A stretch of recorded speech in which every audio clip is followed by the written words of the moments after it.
Hey everyone, it's us, the Owl Boiz, starring Mystic, Cuddly Basket, Tree, and W. and today we're going to be talking about the E3 bets we made the other week. Ow, ow. And we've got the results for the bets, the predictions that we've made. Oh man. I've calculated double, triple times because I wanted to be sure, and math is not my strong suit. But we have the results here. Ready for the Owl Boiz to hear? Drum roll. Oh, I'm sure that sounds great. I'm sure I can add a drum roll later. Yeah, just add drum roll here. Alright, so first off, we have Cuddly Basket. That's me.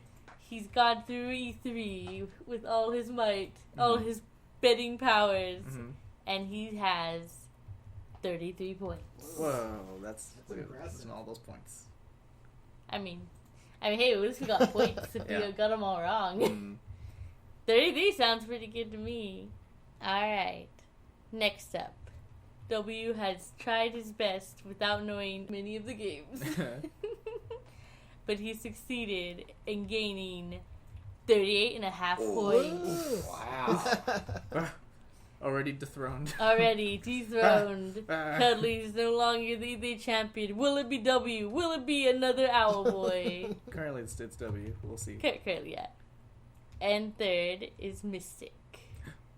Mystic has always been really objective. He even said that Crystal Chronicles wouldn't show up, even though he wanted Crystal Chronicles to show up. Yeah. That is true. He was wrong and right.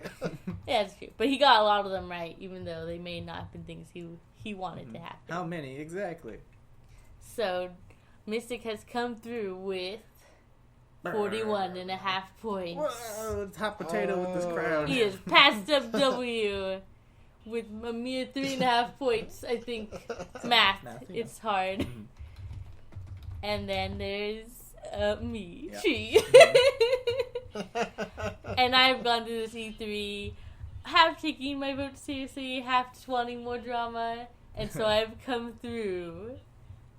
By the way, Minecraft Dungeons showed up, everyone. I'm the winner there.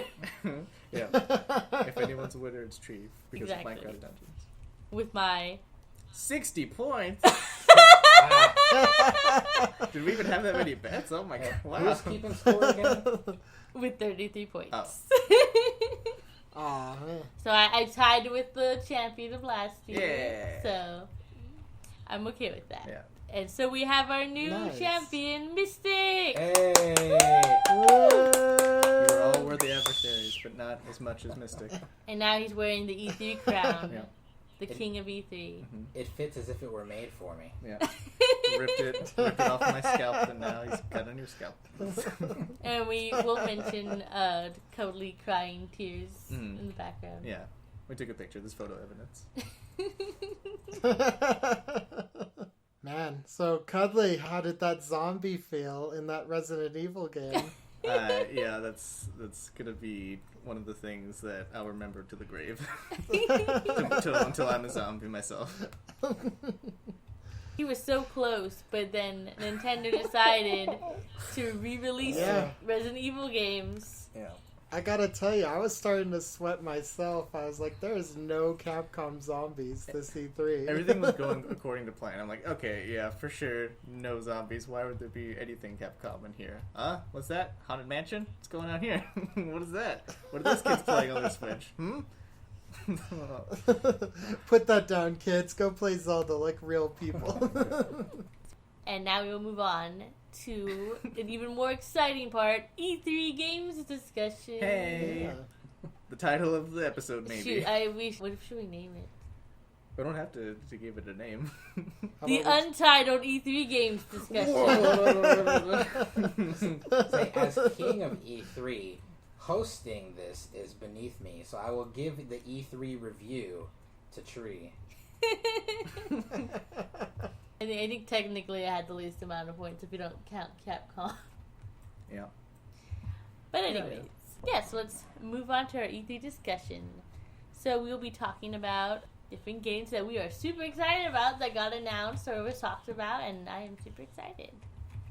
So first up, our only EA game, Star Wars Jedi Fallen Order. Yeah. You want to take it away, Cuddly?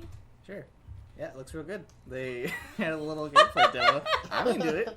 Yeah, it's a little rough around the edges. His run animation is a little wonky. That walk cycle, it's got real stiff, perpendicular elbows, but they're going. They move. That's good. Yeah, I think the battle gameplay looks really good. Yeah, I'm really excited to get in there and start swinging my laser sword at people. I'm into the new droid. Yeah, little buddy, little companion. Forget his name. Just letters, numbers. Yeah, I think the way that they set it up looks really fun to play. I've never been a huge Star Wars, but I think this looks like fun enough. Like I could be convinced to play this game. Yeah, I pre-ordered it. Oh, you already did? I put $5 down. Oh, Cuddly's already down. He's put money down. Already investing money in Put EA. $5 down. Goodness. A Pokemon sword. How does it feel to give your money to EA early? I didn't. I gave it to Best Buy. I didn't give it to Mr. EA himself. I didn't watch EA at all this year. I was too busy working, doing my overlordly duties, and I missed the EA conference, but I caught all the rest of them. Didn't they show some of it at Xbox? Yeah, they did. They showed a little. Did you see they it showed on a the trailer. Xbox? It wasn't as detailed, but No, definitely it was there. Yeah. There was a demo at EA's little Yeah, thing. yeah. Okay. But I sure. thought it looked good. I'm cautiously optimistic. Mm-hmm. Yeah, me too. I'm not super fond of the main character's design, but, you know, it's the voice acting, everything sounds good, so I think and the gameplay, I think that's the most interesting, especially when he forces the The plastic Stormtrooper. white man. I was gonna say Street Fighter, and I'm like, that is not right. When he forces the Stormtrooper and then he blasts him back into the laser, and that was pretty cool. When he force chokes Zangief and he just... Oh man. I at least know basic Star Wars terminology, but my brain is failing me You got today. it. Yeah, you got there. You didn't need her help. I was looking and you just I wasn't gave giving me you nothing. anything. Thanks, Dick Headley. You got it. Street Fighter. Alright, anything else you want to mention about Jedi Fallen Order? I'm ready to give you the rest of my $60. There you have it. So next, we got Xbox games, and we got a good number of them. So we're starting off with Halo Infinite, that super teasery trailer. Well, they had a cinematic trailer. Yeah. So what did you think of that? I know you're the biggest Halo person here, Cuddly. Yeah, I liked the vibe of that whole trailer. It was real good, I think. As far as cinematic trailers go, still, yeah, like Mystic is with Star Wars, I'm cautiously optimistic. I really like Master Chief's redesign. He's a little too green, in my opinion. He's a little too on the lemon lime side, but yeah, I'm looking forward. I had no half idea what was going on. I knew that guy was named Master Chief, and it's in space because Halo does space stuff. Yeah. And maybe their planet got blown up. I don't know. Yeah, the big metal ring in the sky has a little broken. Needs some duct tape, and you're gonna get it real good. He jumped out of a plane or something. I don't know. Did any of us play Halo 5? Yeah, I did. Okay. Was anything in the reveal of Halo Infinite hinted at? No. Did Master Chief get stuck in space at the end of Halo 5? I don't think so. I don't remember. I don't think so. But that was real funny when he's just on the windshield. He's like, "Hey, what are you doing in my space car? Get out of here!" Oh, that reminds me though. That lady though on the little hologram, she was terrifying. Yeah, it was pretty scary. I don't know what they did with her animation, but I was scared. I thought she was the villain. It's my wife. We have to stop her. She's raising her daughter. We can't let her get away with this. This uncanny valley is too vast. Any input, Mystic? I mean, we really didn't see anything. We know that the Halo is blown up, and there's a guy on a ship by himself with Master Chief, who is a coward. Alright. I don't know if there's a whole lot to be excited about just that, but I'm curious to see if this game is going to be more enjoyable than Halo 4. Yeah, what kind of a role do we think that guy is gonna play? Do you think he's gonna be like your new AI companion? Yeah, I think he'll be the nav. Mm-hmm. So he'll tell you, "Oh, go do this," but he'll do it from the ship or He's something. gonna hang out in the Pelican. Yeah. I really thought he would just be like a minor role, like he would be just used to introduce Master Chief, and then we never see him again. Yeah. I mean, that's possible, but they put a lot of effort to give him a face and a kind of a backstory. Mm-hmm. I have a feeling he'll be like Sergeant Johnson as far as showing up and then leaving and showing up, but he'll constantly be giving Master Chief advice on what to do throughout the story. Okay. Yeah, That's yeah, my guess. yeah. I think you'll be hearing from him in your headset a lot. He's essentially the Cortana for this game for a while. Yeah. This is the less sexy Cortana. I mean, Yeah. that's all relative, right? Yeah, don't you like the beard? I was trying to think of what he looked like. He's got a beard. Remember that way he fell off the ladder? That was... Yeah, the 2 inches he fell. and then passed out, I think. For like 6 for like months. 6. Yeah, that was weird. Long enough to grow a full beard. Yeah.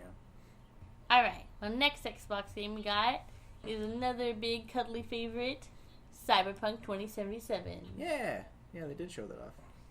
Yeah, Keanu Reeves showed up. They also showed off that that man. I'm pretty sure more That was people the now best are excited feature. about Keanu Reeves than they are about the rest of the game. Yeah. I actually really liked the beginning trailer. I thought I recognized the friend partner character from a different trailer. So I thought maybe, like you guys were saying too, that the one main who got shot? character of the trailer, Jackie? what's his name? The big tough The one guy? who was like... Yeah, that one. Yeah. He was, I think Yeah, he's right? the same guy. Yeah. And then, so we assume that the other character would be like whoever you are playing the cinematic, or at least that's what I was thinking. It represents the protagonist. Yeah, so I think that it's done really well so far. I'm really excited. Like I mentioned, I think while we were watching, I'm like, I'm not really into the Cybertronics. I thought it was kind of gross and weird looking. But once those blades came out of his arm, I'm like, this is pretty cool. I like this. I think I heard somewhere that Keanu Reeves is gonna essentially be your Cortana. He's your little AI companion, Oh, or he's like that's a virus or awesome. something. Yeah, I can't remember if he's a nuisance or if he helps you. Who wouldn't want Keanu Reeves talking in their headset while you play a game? People who hate dogs. Yeah.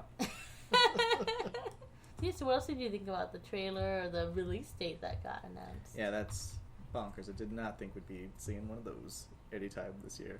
But yeah, it's exciting. I also pre-ordered that. Full price. No Halo Infinite though? No Halo Infinite, yeah. Wasn't Cyberpunk on your list, Mystic, for Fantasy Critic? It was. Yeah. Yep. Was it coming out in April? Yeah, right? I think so. April, was it March? I can't Yeah, it's a remember. spring. I think it's April, yeah. Do any of you guys think you're gonna buy it besides Cody? Cyberpunk is I'm probably super the hyped. game I'm most excited for as far as Xbox. Oh wow. Ah. Is it single player, right? Probably. Yeah. They haven't acknowledged multiplayer at all. I think I'd probably just watch you guys play. Like, I'd probably be willing to play, but it's not my cup of Cyberpunk tea. Cybernetic, just metal liquid. Alright, moving on. Another cuddly favorite. Hey. Elden Ring. Yeah, that's looking cool. Got George R.R. Martin on that. Yeah, that's bonkers. Leaked ahead of time, but it's still crazy regardless that it's happening. Yeah. That man and that company are working together, hanging out. I don't think anyone saw, I think it's even less likely than Keanu Reeves. Oh yeah.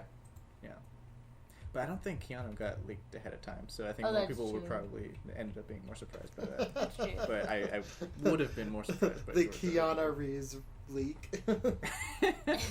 Is he gonna show up? Guys. Will he be there? I don't want to shock you, but Keanu Reeves in A3. The Reeves. He will be there. So, I'm a big fan of Game of Thrones. Mm. I've read some of the books, and yeah, I was really shocked to see him working on a video game. They showed us kind of a short cinematic, so I don't really know what the game's about. Yeah. But it had Norse stuff, right? It seemed kind of Nordic. Nordic. All Alright. It seemed a little like that. Yeah, it looks like from what I've seen, they've hinted a little bit of the mechanics in it. Because it looks like the guy with the hammer smacking down, forging something. He's working on body parts. Oh, I thought Because it was just a cinematic. You see, yeah, but it's hinting at. Oh, gameplay yeah, the guy mechanics. put his arm on, right? Yeah, I think that's what's gonna go on. Yeah, You're gonna do it's- body modification stuff. It's interesting. I haven't seen too much where I'd be like putting money down, but I'll be optimistic about it, just to see what comes more out as we see further in the year next year. I wonder if your body parts just like straight like rot off, because from what I could see from like their skin, it looks like there's like cracks in it, and the guy who was hammering, like he had cracks on his back too. Yeah, it was real weird. Yeah. Something it might be a little too weird for me. But I don't know. Yeah, I wonder if it's gonna be just like the typical like Souls-y action RPG stuff that they've been doing recently, or if they're gonna try to devolve off into something else. I mean, you guys know I'm a huge fan of Bloodborne and Dark Souls. I want to become a big fan of Sekiro, Shadows Die Twice. Haven't yet gotten that opportunity yet, but I mean, I love From Software games. They're really fun. I'm down for another Dark Souls-like. Even if it's not Dark Souls-like, I'm still willing to like do research and learn what this game has to offer as information comes out. Next up, another cuddly. Whoa. This is the last cuddly for Xbox, so I promise. Forza Horizon 4 with the Lego DLC. Yay! Yeah, that looks just too cool. It looks way into them. It's like $20 right now, so I'll wait on it a bit. Oh, wow, that's kind of expensive. Yeah, all their DLCs, real pricey, because they put a lot of effort into it. But it looks so cool. I can't wait to get that. Yeah, I remember us seeing the car and being like, another car on stage. Yeah, the presentation, was just out of control. That was just ridiculous. The Lego car on stage fooled all of us. I was fooled. I love the Lego Movie song on it. Yeah, it was perfect. Everything was just fantastic. Yeah, I gotta say, I didn't expect to be excited for any racing, any car games E3 that wasn't Nintendo. But they proved that adding Legos makes me interested. Yeah, I thought they were gonna show off, because this year is a motorsport year, so I figured they were gonna show Forza Motorsport 8 or whatever they're on now. And then Legos happened, and I'm like, oh, yes, this is the best. I played their Hot Wheels DLC for Forza Horizon 3, and that was excellent also. But yeah, this is just a whole nother level. I can't wait. Right. Next, we got a game I think we're all got excited about. It's an indie game, Spiritfarer. Oh yeah, that looks really cool. Yeah, I was really excited. Like, I love that it's hand-drawn animation. The story looks super cool. The little animal friends are really cool. You know what I mean? Animal friends. Like, yeah. So I'm loving this. This is really neat looking. Yeah. And then it has like a really interesting storyline. Terraforming spirits. And then it's gonna be real sad. Oh yeah, it's gonna be a tearjerker. So many tears. She has to leave her spirit friends behind. Well, she like helps them get to wherever they're going. Well, I think she helps humans. I'm not sure. It didn't really show that. I mean, they showed the deer showed man. the deer girl, and then the character was trying to help the deer girl to move on. Oh. Yeah. So it's not that they're being left behind; it's you're being left behind. You're ferrying them. Oh, that's so sad. That's why you're ferrying the dead. It's Spiritfarer. I already want to cry. Yeah, it's gonna be great. I don't want to leave my animal friends. We're gonna kill them all. Well, you're not leaving them; they're leaving you. I don't know what's even worse. You don't have to say goodbye. They're saying it for you. Yeah. Alright, well, what do you think about it, Mystic? Yeah, it looks cute. I'd have to see more of it, but it seems like a cute game. It seems like something I could play, but I don't know if it's necessarily something I'm going to rush out to buy on day one. By following them on Twitter. There's like town building. There's like a lot of stuff going on in this game that I'm stoked. I think it's Thunder Lotus is the name. The dev name? Yes. Anything else to add, W? I mean, this game gave me a lot of like Phantom Brave vibes. I mean, it's just really cute, and it's kind of got like a Grim Reaper type of style to it, but more of a positive look on it. It looks cute. I definitely want to learn more. I don't think I saw enough at E3 to actually buy the game, but yeah, it got me super excited. I think if it was out, I'd buy it super soon. Right. I'm really excited about it already. I'm already in. Alright, next up is another one I think we're all excited about. It's RPG Time, Legend of Wright. Oh man. I thought this trailer was super awesome. The way they had it look like a Game Boy with the animation. I don't even know how they do that stuff with the paper, but it was super cool. And then the hand-drawn movements again with the character and writing his own role-playing game, which I'm super into role-playing games. Yeah, seems super ambitious. All the stuff that they showed off, little things for you, like creating your game. Yeah, it's bonkers. Yeah, I read that they've done like years went into this trailer. So. Oh really? Into the trailer? Wow. They even have like fans submit drawings to add to the game. So I don't know when this game would come out because they've already put a lot of time into it. But I'm definitely down for when it does. Yeah. Where'd you read that? Oh, on their website. Oh.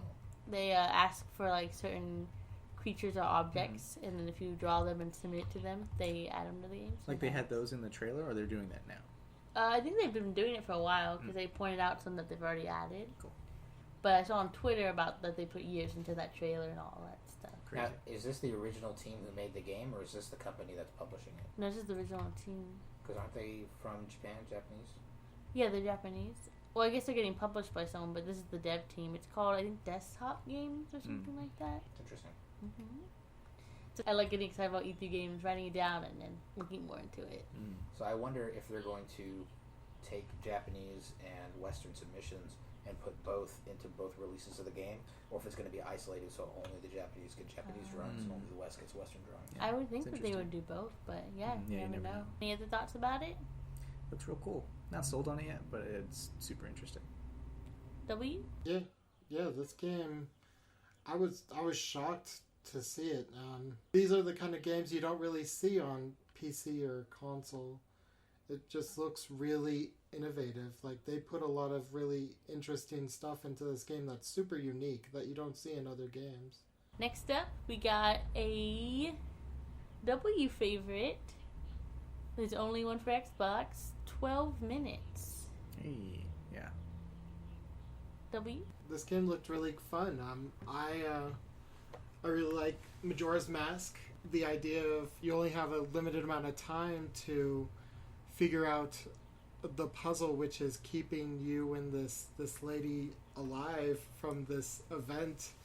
It looks like a type of game that's intended to be like you learn information with each consecutive playthrough, and each playthrough is really only 12 minutes long. Just another really innovative idea. I really like the concept. It does look really interesting. Like, I'm super sold on the story, but it looks like it would be terrifying for me to play.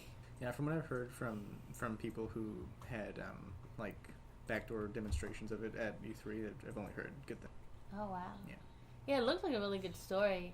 I would just be like on edge and like super tense the whole time. I'd have to watch someone play this game. I'll probably watch W play this game. You wouldn't want to have like a who did a better 12-minute session, see who got further in their quest to save each other. I'll just watch you play. Okay. I would get too nervous. Yeah. Closed door demonstrations, not backdoor. That's nothing. That's not a backdoor demonstration. That sounds really They bad. take you behind the building. Yeah, that sounds terrifying. That's a mode in the game. Backdoor demonstration. You were into it at all, Mystic? Yeah, a little bit. Again, not a game that I would buy on release, but something I would probably be interested to play at some point. You're not going to pre-order at Best Buy? No. Oh. I'll pre-order Best Buy. Oh, man. I'll take one Best Buy, please. This is a game that I'd like to buy on Steam just to watch Cuddly play it on his 30-minute session. Just to watch him panic and get anxious for 12 minutes, and because I like these kind of like pick up and play games like this one, because we already know each play session is gonna last 12 minutes or less. Right. But yeah, I don't know, I'm willing to do an episode on it. Did it have a release date? I feel like it did, right? Or did it have a window? I can't remember. I don't think I caught one. I actually don't think it did have a release date, but I could be super wrong. If I am, I'll look it up and I'll post it. But yeah, this game has been in the works for quite a while, from what I remember. Like, at least it first started getting showed off back in like 2012, something like that. 2014 maybe. It's been a little while. Oh, it's supposed to come out 2020. Hey, It's fingers by crossed. Annapurna. That's Yeah. a favorite. Favorite? Yeah, I like I that. thought it was. I like the stuff that they do. Okay. Alright. Next up is a Mystic Xbox favorite. Phantasy Star Online 2. Man, I played a lot of Phantasy Star Online 1. Mm-hmm. Yeah, I remember when we were growing up, you used to play Phantasy Star a lot. I did, and I played a little bit of Phantasy Star Universe. I think the majority of the time I spent playing that game was just in the character creation system because it's so detailed. Mm. And that game was pretty fun too, but definitely there was a language barrier because my Japanese is not as good as it used to be. Are you looking forward to getting 2 and all of the stuff that they've come out with so far? Straight to your Xbox. I will definitely get it. I'll definitely play it. I don't know how much time I'm going to invest into it though, but I'm excited for it. Nice. I mean, I've heard really, really good things, like the pedigree of this game, so I'll give it a shot. You gonna play with the Mystic? Yeah. If depending on how long he stays with it, if he doesn't get distracted by, I don't know, another MMO that he might even be playing right now. Yeah, but yeah, I'll give it I a have shot no for idea sure. what you're talking about. Click, click, tippity tap. This is definitely a game that Mystic could easily sell me on, just like upselling it, and he could easily talk me into buying it. At the moment, I'd love to watch him play it. I think it's free to play. Yeah, it's free to play, so it's a real easy sell. Yeah. Free. All Make it right, enough. but is it free to play on Xbox only? Yes. I think it might be only on Xbox. Son of a duck. I think so. It might be on the Windows Store. As I think it might be only on Xbox. So it's potentially a $400 free to play game. If you find For one at me, a nice I'm pawn shop. I'm the only one of the Owl Boys that doesn't own an Xbox One. You can get an older one for like $250. Yeah. Okay. I bought mine for $80. Yeah, if you get lucky. Yeah, but Mystic and that was a miracle. Nobody, I still don't know how you accomplished that, and Yeah, I watched you do absurd. it. So they revealed it on PC and Xbox One, but Xbox Phil Spencer has said it's not an Xbox exclusive. So yeah, it could go anywhere, but for the time being, but it is on PC, right? Yes. So it could be on PS4. Yeah, eventually. They probably only have like a year exclusive lockdown at the most. It could be on Switch. Yeah, it could be on Switch, yeah. Yeah. It could be on PS Vita. Whoa. Because we know it's not dead, because something was just announced for it recently. I can't remember what. Something. It was something I was looking forward to. What? PS Vita. They were going to get a release. I think it was one of the Saga games Yeah. or something. Yeah, Probably. I think so. Alright. So, moving on. We got a tree Xbox favorite. Hey. We We you're got got two of them. Bambi Simulator. Oh, God. Wow. Wait, well, Bambi's mother isn't dead in this one, so... As far as you know, it could be Bambi Ghost. Anyways, we got Way to the Woods. Yeah, looks great. I was super excited about this game. When we were choosing games for Fantasy Critic, I was looking for games to bid on. And I saw this, and I looked it up, and it was this one guy doing the art, doing everything, and it looked fantastic. But then I saw that he hadn't really announced too much recently. So I was like, oh, this game isn't going to come out soon. And then it showed up at E3, and I was super excited. Then we see it getting a full-length trailer on the Xbox stage. Right? Yeah, it's crazy. It wasn't even a sizzle reel. It Wooblets was didn't a even full get trailer. that treatment. Right. Poor Wooblets. But yeah, it has these horns and light and growing in nature, then him bashing in vending machines. Yeah. I love this game. And then there was a scene with all the cats. And I was like, oh, I'm so sold on this game. I'd buy it right now. Yeah. Please come out. There's too many cats. So originally the game was supposed to come out this year, but as they revealed in the trailer, it's going to come out 2020. But hopefully with Xbox supporting it, right? I don't know. I don't remember, but someone must be helping publish it if it showed up at E3. So Maybe, yeah. So hopefully we'll get to see it next year, and I'm super excited. Who's doing the music for that game? Oh, that's right. Oh, Abby and Surashi. That's what they're called. They did the music for Steven Universe, as we said, and they agreed to do the music for the game, so I'm super excited. Nice. They've done good stuff. Mm-hmm. Sorry for butchering your name. I feel like they're doing music for another game too. I can't remember which one though. Because I was like, man, these Steven Universe music people are getting all the video games. Oh, they're doing I Can Fell. That's Okay. right. I actually was... It was in one of the sizzle reels, so we didn't really put it up because it just really quickly, just like a few seconds. But I'm actually pretty excited for I Can Fell as well. Cool. It's really interesting. Mm-hmm. Yeah, so I'm super excited because they're super awesome. Alright, and last for Xbox, just a quick small indie game, Felix the Reaper. I think it actually had a longer name, but that's what I remember. Something, yeah. But yeah, it looked like it was really cute about his romantic life of Felix the Reaper. Getting into his personal life. This game looked really silly. He's a womanizer.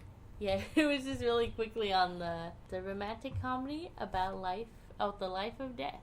Cool. So I just like the art and the quick showing of it and the title, so I'm pretty excited for it. 2019. Mm-hmm. Sometime. It's a puzzle adventure game. I like puzzle adventures. Alright, we're done with Xbox. We're moving on to everyone's favorite, Bethesda. Hey. So, unlike what other people thought, Todd Howard showed up. Mm-hmm. And Fallout 76 showed up. Yeah. But there was no formal apology. No. There was the, thanks for being patient, and we hear you, and yeah. And there was no actual, I'm sorry, in those. Yep. They used the strategy of saying thank you instead of sorry. Yeah. They're like, some of you still like us, so that's good enough for us. I saw a lot of memes about Bethesda. Yeah, they carry a lot of meme cash. So people just couldn't believe that the audience could be that excited. Yeah, that one guy audience member. And there's like a couple of people around him who were like, yeah, I'm feeling this guy's energy. But it's mostly just that guy. It was funny because I got a lot of points from Bethesda, and none of my stipulations on those points came true, any of them. Oh yeah, we limited our answers to specific choices, but your detailed machinations did not come to fruition. I said, they wouldn't apologize, and then I said Todd Howard would show up, and he'd show up to apologize. And that's not how it happened. Yeah. Hey, points are points. Alright, so these are both two cuddly games I want to talk about. So one is Deathloop. Yeah, that looks real interesting. Don't know how it's going to play. I assume there's some sort of multiplayer aspect to it, but maybe not. I think either you have two options. You either go with the storyline of the female character or the dude, and it looks like there's going to be enemy AI that you're attacking to while you're dealing with this other character. I don't know. It seems real cool. There's time stuff. It's Groundhog Day, but scarier. I'm way into it. And the art style? Oh, this is great. Looks great. It's my kind of game. I wasn't super into it, but this was definitely one of the games at E3 that I definitely put on my do research and find out more about. Yeah, it's a new IP. list. I think it's super cool that they're trying out new stuff. I like Arcane. I like the games that they make. Yeah, and the idea is just, it's great. I love when games are really unique and try to do something really crazy and different, and this game definitely had that. And it was one of the few portions of the press conference where I didn't have my head in my hands, just like, go on, go something good. Something. Alright, next up is another cuddly, like I said, Ghostwire Tokyo. Oh man, that's a scary looking game. That's real spooky, the end stuff. But all of it's pre-rendered CG stuff, but it's still, I assume they're saying hey, this is what we're anticipating on putting out an engine, and it looks, there were parts in the beginning where we're like, is this live action? Is this real? What's going on? Oh yeah, that ramen. I remember. Oh my god, it was beautiful. Yeah, definitely the animations. Yeah, we'll see if it looks like that in the final product. But from what I saw, man, I love the vibe. This horror stuff, yeah, give it to me. What do you think about a Mystic? It looks cool. I'm not really sure. We didn't see any gameplay, No. so I'm not really sure what it's going to be like. You're gonna be Hawkeye Ghost Hunter. Yeah. Yeah. I just remember you saying that this developer has been known to have trailers that where the graphics far exceeded those in the game. That's true. So we'll see. Once we get a little bit more meat out, I'll make my decision then. But it looks like an interesting premise. I just don't know what to feel about it yet. Right. Any thoughts, W? This game took me by surprise. It looked like very modern, and then it just slowly turned into this horror Japanese game, and it looked neat. It wasn't one of the games that was on my list of games that I'm interested in, but I mean, this game looked cool. It had a lot of style to it. But you're right, it is only a cutscene. It's just a cinematic trailer with no gameplay, so you got to be careful, especially with the history behind this developer. But yeah, I'm pretty fond of this dev. I like what they've put out so far. I think Tango, they have a really good way of getting that spooky vibe out, and I didn't have any real problems with the Evil Within. I didn't play a ton of it, but from what I did play, I really enjoyed, and from what I saw of the Evil Within 2, it looks pretty dang good, like graphically. And I mean, the best part of the reveal for Ghost Tokyo was the director, Ikumi Nakamura. I just thought she was hilarious. I mean, a lot of the people that came to E3 this year were great. I mean, we were making jokes about Booty and all those other guys. It was fantastic. Double fine Booty. This is Xbox Booty. Alright. Well, we didn't choose a game in particular. There was Devolver, and they did stuff. Oh boy, did they! They went inside the mind of their CEO, their show person. Yeah, the E3 lady. Press conference president. I have no idea. They said her name or her name, but yeah, I don't remember. Oh, they released on Steam their rip-off of their own game. Yeah, that was real funny. And it was pretty cheap, too. Did you buy it? No, I didn't buy it. I was thinking about putting that up for you as a part of one of the channel parts. Yeah, that'd be a good one. But yeah, they did stuff, and they did Devolver. They did them. Yeah, they did Devolver again. Can't wait to see you next year. They did their own they totally ripped off like Nintendo. Yeah, it was very funny. It's pretty funny. Mm-hmm. That Carry On game looked pretty good until I had to look away. Oh yeah, the monster one. That one was the one I liked the most, and I thought it was hilarious that the monster was the one just like who the most announced deadpan the game. delivery was pretty funny. Just burst out of that guy's I could chest. look at that. Anyway. But yeah, here's Carry On. It's a game that I'm in. Check it out. It was I loved it. Yeah, it's perfect. I could hear Tree getting squeamish over that game. Though. I couldn't look. It was pretty hilarious. There's some games that just aren't meant to be played by me. Or even looked at. Even with the low poly graphics, did that still kind of make you squeamish? Oh yeah, it was gross. I couldn't look at it. I can't even handle when we play Starbound and we go to the flesh terrain. Wow. It's hard to get through that part, especially when you step on it. It doesn't feel nice. So funny. But anyways, well, moving on to the PC Gamer Show. Whoop, whoop. So first off, we got a cuddly, and he was also super in this game, Midnight Ghost Hunt. Oh yeah, I can't wait for that multiplayer ghost prop hunt. Yeah, come on. Oh, pre-order. Yeah. I'm not even into spooky stuff, but this reminds me of like that Luigi's Mansion game on Nintendo. Nintendo Land. Nintendo Land, exactly. But the props fight back and stuff, and I'm just so like, good, I love this. This would be super fun to play. I can see all four of us playing this game together. I mean, anyone who loves prop hunts in Gary's mod, they're gonna love this game. It's like taking that concept but actually giving it not janky broken mechanics that is Gary's mod and just making it a full-fledged game. I'm looking for it. This game looks so fun. The better version of Prop Hunt. I'm super into this. I really want this game. Any thoughts, Mystic? It looks super fun. It looks super dumb. I hope it is both super fun and super dumb. Yeah, they'll deliver. I can't wait. Every time I think about it, I want to play it.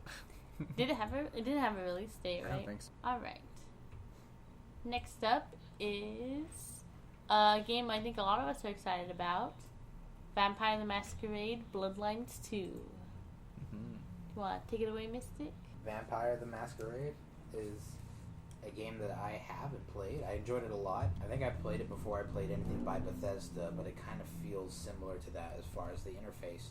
But it integrates a lot of D&D style mechanics, but it's not a D&D game. It's White Wolf, right? And I don't know, it's pretty fun. It's interesting.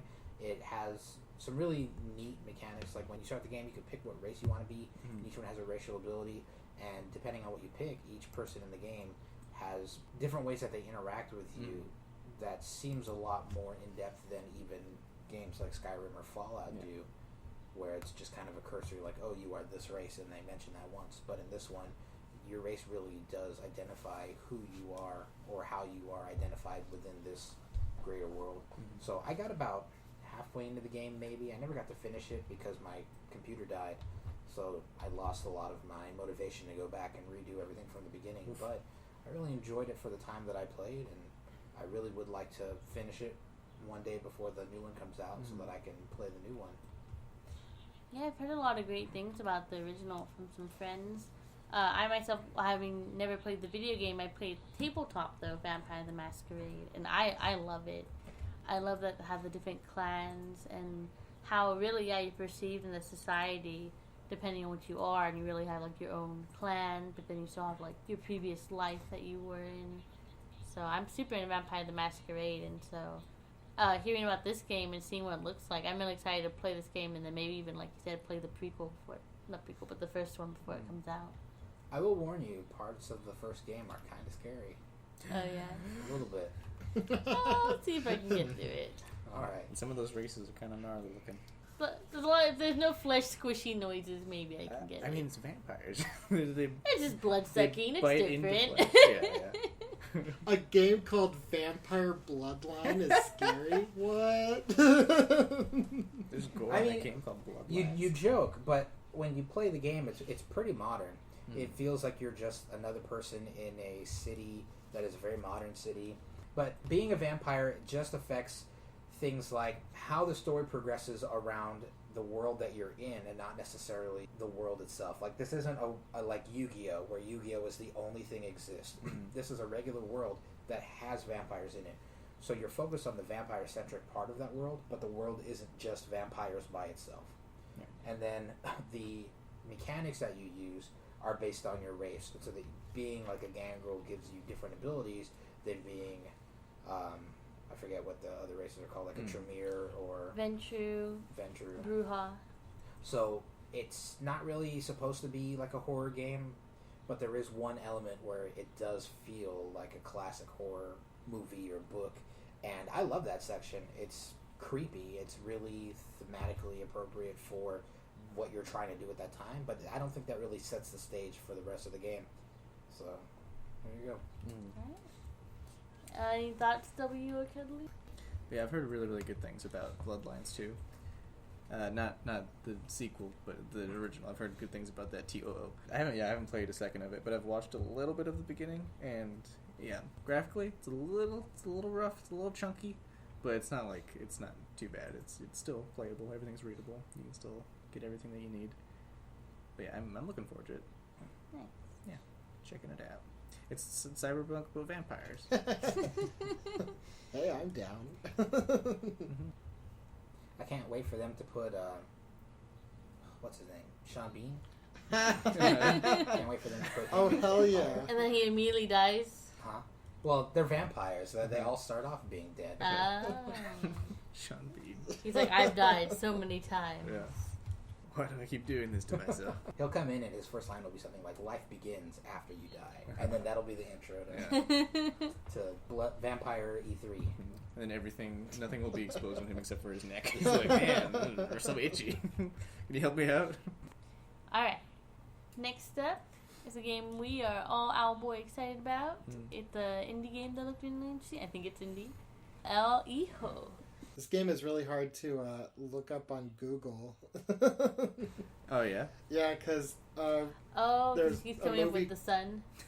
a movie came out called Brightburn, and that's its Spanish name. And so whenever you look up El Hijo, all you get is that thing, unless you type in something specific about the game. Yeah. I remember having trouble with it too. I had the same issue with Quiet Man when I was trying to find footage of that. I'm like, what is this movie from like the 40s? Get out of here. Go away. Oh, that's right. I remember that. I was trying to look up memes for you. It's going to be such a hard time. Like, stop. I want the good one. The good one is the old one. To be seen. You watched all of it. I did. You know it It's to be true. Game of the year for every year. Anyways, back on topic. Yeah, that's Square Enix talk. That game looks really good. I thought it was really interesting, unique. The art looks really nice. Wait, are we talking about El Hijo or are we talking about Quiet Man? Yeah, not Quiet Man. Okay. I'm just trying to avoid saying the name because I'll mess it up again. Okay. But yeah, El Hijo looks really good. I love the art. I love like it's a puzzle game. You're running away from these monks and trying to escape to see your mom. Yeah, that's real good. Any thoughts? Anyone else? Yeah, it looks pretty. I'll watch you play it. These really fun, simple indie games are my jam. These are like the games I really get into. Like, I spend probably more time on these kind of games than I do with like big games like God of War and stuff like that. They just appeal to me, like the art, the gameplay. It looks cute. It looks fun. It's like a top-down puzzle Metal Gear kind of game. Metal Gear? Yeah, You gotta hide yeah, and do all this like crawling and stealth stuff. stuff, It's yeah. like if you've ever played the demo for Metal Gear Solid on the PlayStation 1, it reminds me of a very cute version of that. But with Mexicans. Yeah. So yeah, I'm excited. I don't know if I should cut that part out. Just your heart. Hijo, hijo, hijo. Yeah. We're gonna cut all this out. Okay. What happened? Hijo? Snake. Oh. El snake. El's a snake. Else. I'll leave that in.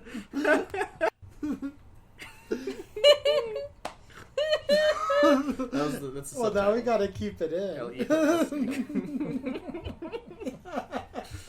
Oh my god, pre-order. Best Buy? Alright, so next game that we're all excited about. Oh, we're not excited about. We will. I'm excited. Okay, Cuddly's excited about. We wanted to talk about it. Have to talk about this game. Last Oasis. Yeah. It's a game. You're battling a bunch of airships, except the one thing is, they're not in the air. They're land. Land boats. They're land boats with wings. This is the one where they did the sand bending from Avatar Airbender. Oh, it's Yeah. Sea of Thieves, but in the desert. Yes. Yes. Yeah, it's a great way to put it. And that's why we were really excited. We're like, what is this game? And it looks. I don't know if I'd get it, but man, I would watch someone play some of this and It just just be looks- like, what is going on? It looks just too silly. This is the kind of game that's going to be on Xbox Game Pass, and I'm gonna play it. They tried to play it very seriously, but I don't think any of us took it seriously. I don't know if they. I think they do what they were doing. I think it was tongue in cheek. Is this that game where you like build a ship that roams across the? Do you build the I don't ship? know. They They didn't didn't show show any. any building, Yeah. but you definitely were on a ship, but with wheels and fans, like a plane, but Mhm. you're on the ground, and you shoot cannons and stuff at each other. Yeah, I'm looking forward to it. But yeah, we had to bring it up. Donkey Cruise, the developer. I don't know if I'll appropriately play. named. Not sure if I'll play it, but I am looking forward to it. All right. Any last thoughts? The first thing I thought of about this game was Besieged, but if you don't actually build the ships, then I don't know. I mean, I don't really know what kind of game this is. Like, is it like that airship game where you fight enemy teams? I think it's going to be exactly like Or Sea of is it Thieves, where you're just like battling ships. You're just your sand pirates. against and your boats CPUs, are or is it on the like ground. Guns No, of I think it's multiplayer. Yeah, it's just nomadic survival MMO. Yeah. Oh, so is it kind of like Guns of Icarus? I don't know what that is. It looks like it's like Sea of Thieves. Do you know what Sea of Thieves is? I don't. Guns of It's Icarus is teams of 4, and there's like 20 teams, and they're all on an airship, and they all just fly around shooting airships. I think these are like your individuals. You have individual boats. Mm-hmm. Oh, Yes. okay. But like Sea of Thieves is a pirate MMO where you play as a pirate with your own ship. Yeah, and you get a collect crew of treasure, people on a ship. and you could blow up other people's ships. Do pirate stuff. Nice. This looks just like that, but a lot more silly. Somehow. Like, the other one's intentionally silly. This one's like, we made it visually realistic, and it's just the goofiest. Like Goat Simulator. Yeah. All right. Moving on, we're going to a W favorite of the PC Gamer show, Chris Tales. Christ Tales, this was my favorite out of all the indie-looking games. Like, right now, this game and The Last Night are my most anticipated indie games that are coming out. I really love the art style, and I like the unique concept of being able to control 3 time periods at the same time. It looks awesome. Like, everything about this game appealed to me when I saw it at E3. Cool. It is on the top of my list of games that I want right now. Do you know who's making it? I have no idea. The art style looked very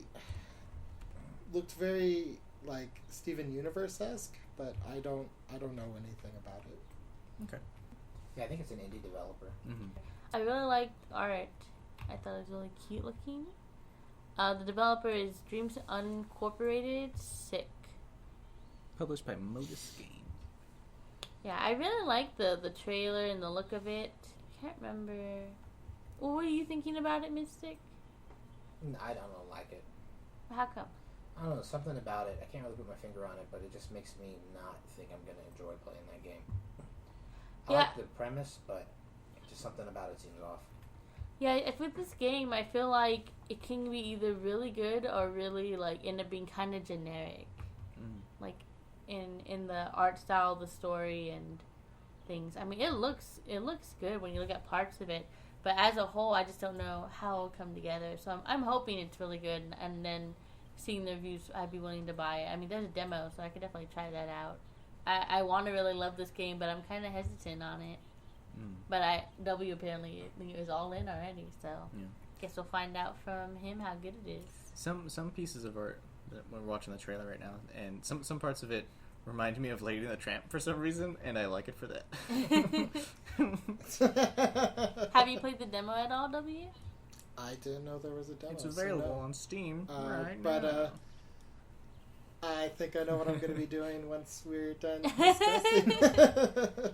Alright, well, we'll see more about that game from W. This might be one of those games where I'll play it and I'll love it, and then I'll force you guys to play it in our yearly competitions. Alright. Well, another one that W, as the Terraria expert, wanted to talk about was Terraria Journey's End. Looks like so I it looks didn't. like it was it's the last update to the game, right? Did they say that? That's what I heard. The update is called like the End of the World or something Journey's like that. End. Yeah, Journey's End. Yeah, so it heavily implies that this is the end of like the updates for Terraria, and it's going to have some kind of conclusion to it, which is interesting. Terraria already had a quote unquote final boss. Now this is the final boss. But once you actually beat this final boss, nothing happened. You progress through the game as normal. So I have a feeling they're going to add some kind of like conclusion to it, like some kind of like mode like the Ender Dragon, where once you beat it, you actually get like a credits and like a little bit of story that tells what. I don't know. I don't really see that happening in Terraria, because Terraria already doesn't have any like quote unquote story. It has a bunch of characters that you interact with, but as far as like maybe like credits in a definitive final boss, that would be pretty interesting. Okay. But update has a lot in it. I don't know any specifics except for like I know they added a few summons, like a little pet dog, and like I know NPCs can sit down in chairs and stuff. But as far as specifics on the update, I don't really know what they added, but it definitely looks interesting. I've played a lot of Terraria, and I've played a lot of Minecraft and games like this. So yeah, I mean, I'm definitely going to update the game once it comes out. I don't know if it's a paid update. Did they say anything about that? I don't remember them saying anything about the price or not. Mm-hmm. I bet it's going to be a free update, but you never know. I don't think Terraria's ever had paid updates. I played it since before its first finale, which is when they switched to Starbound, and they left, and pretty much Terraria was a done deal. And then they suddenly came back and started updating it. I think over a period of 3 years. I could be totally wrong on that, but it was over a long period of time, and we were just, my friends and I who originally played Terraria together were all shocked because we thought it was pretty much dead, and they breathed new life into it. So this probably could be the finale for the game, but there's also the possibility that the team will come back to it later and they're just like, hey, we have more cool ideas and this is a good medium to put them in. We'll see. Okay. All right. Next up, we got some tree PC choices. So first up is Baldur's Gate 3. So I played Baldur's Gate originally on the PC with all of its discs and everything, and I love the game. I'm super into D&D. So I super love this game because it was like I don't know if it was the first, but it was one of the first like open world RPGs. You didn't have to follow the main storyline. Once you got past the tutorial part, you could go wherever you want. You could easily get murdered by lots of things. But then there were a lot of different characters who could join your party. You could keep them or leave them. You could be evil or good. You could do a lot of things. And I just loved the game, and it was so good. I loved all the characters. They all had really a lot of personality. I have the board game Betrayal Baldur's Gate because I loved it so much. I'm so excited about it. If you've never played Betrayal at Baldur's Gate, definitely do. It's a lot. I like it a little bit more than Betrayal in House of the Hill. It's fun. That is one of the coolest tabletop games. Yeah, I love Betrayal. What's it called? The original? House on the Hill? Betrayal and... House on the Hill? Yeah, House on the Hill. It has a really great structure for gameplay and design, and just adding the D&D element to it just made it that much better for me. But anyway, so I was really excited at seeing Baldur's Gate 3. At first, actually, I wasn't excited because this guy just started throwing up blood and transforming into this hideous mind flayer-like creature. I had to look away for that part. But then when they said Baldur's Gate 3, I was like, yes, I need this. I was so excited, and then to hear that Divinity people, I've only played a little bit of the second one, but just hearing that they're working on it and seeing that little bit, I'm super happy that they're doing it and that they're gonna hopefully do its justice. I thought you played the first one. No. Was it the first one? Because the second one Divinity? came out in We played the first one together. Sorry, my bad. I played some of the first one where I kept accidentally murdered guards. But anyways. I hear really good things about the second one. It's really good so far. And so I'm really excited for Baldur's Gate 3. I have no idea that I'd be able to beat the sequel in time. But, I think I definitely love to play this game. Did they have a release date? See what they've done with it. I don't believe there was a release date. So, I'm super excited. What did you guys think about it? The moment they announced that it was Baldur's Gate 3, I could feel your excitement because I know how much you enjoy the Baldur's Gate series because, like, when we first met in person, the third day that I was there, you had me install Baldur's Gate on my computer. So I was like, wow. Looks like this is something I need to be invested in if I am to be a friend of trees. So yeah, this game looks fun. I mean, I got into Baldur's Gate because of you, and yeah, I'm into it. I haven't played Baldur's Gate 2, just the first one. How far did you get into the first one? Not far. But I did enjoy it. And I do plan on going back to it. It's still on my computer. I never uninstalled it. I can't wait. It's a game I'm willing to give it a shot at least. I'm willing to learn more, and let's see what it has to offer. Alright, what do you guys think? Yeah, I like weird Lovecraft Cthulhu stuff. I'm into it. I thought it was interesting that they showed off the announcement trailer at the Google Stadia presentation thing. I wonder how much, or like what sort of backdoor shady deals, they did with Google, or if like what other companies were offering to get that. Because I assume PC Gamer Show wanted to show it. Yeah, that was interesting. Yeah, I'm into it. I'll check it out. I'll watch you play it.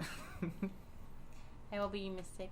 Again, another trailer that didn't really show any gameplay, so assuming it's like the first game, it'll probably be fun enough that it's worth the purchase, but until I see more, I have to reserve judgment on it. I know you said you had trouble learning the system of Baldur's Gate because they don't really give you too much of a tutorial on the stats and everything, and how the mechanics work, so hopefully this one will be a little more user-friendly. Yeah, and I think, if people who grew up playing that edition, it's advanced, right? Or 2.0. Yeah, it's advanced. So people who grew up playing advanced, to them it's a no-brainer, it's obvious, but I started playing at 3.5, so it's a whole different system to me, and to learn it while I'm in the middle of combat is not really my preferred experience.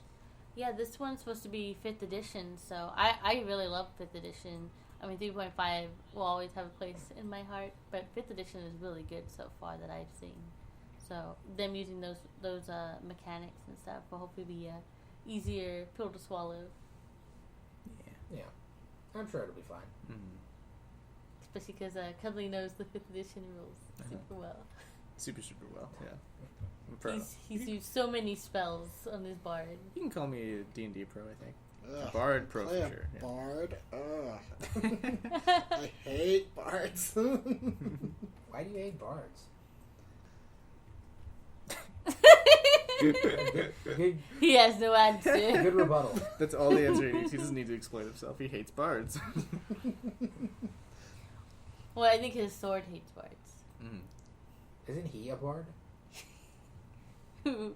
The sword? I might be a bard. You There never is a know. Self-loathing. Unknown class. Question mark, question mark, question mark.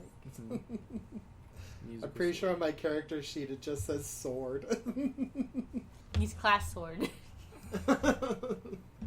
Anyways. He's the sword in the dog's mouth in Pokemon. So Alright.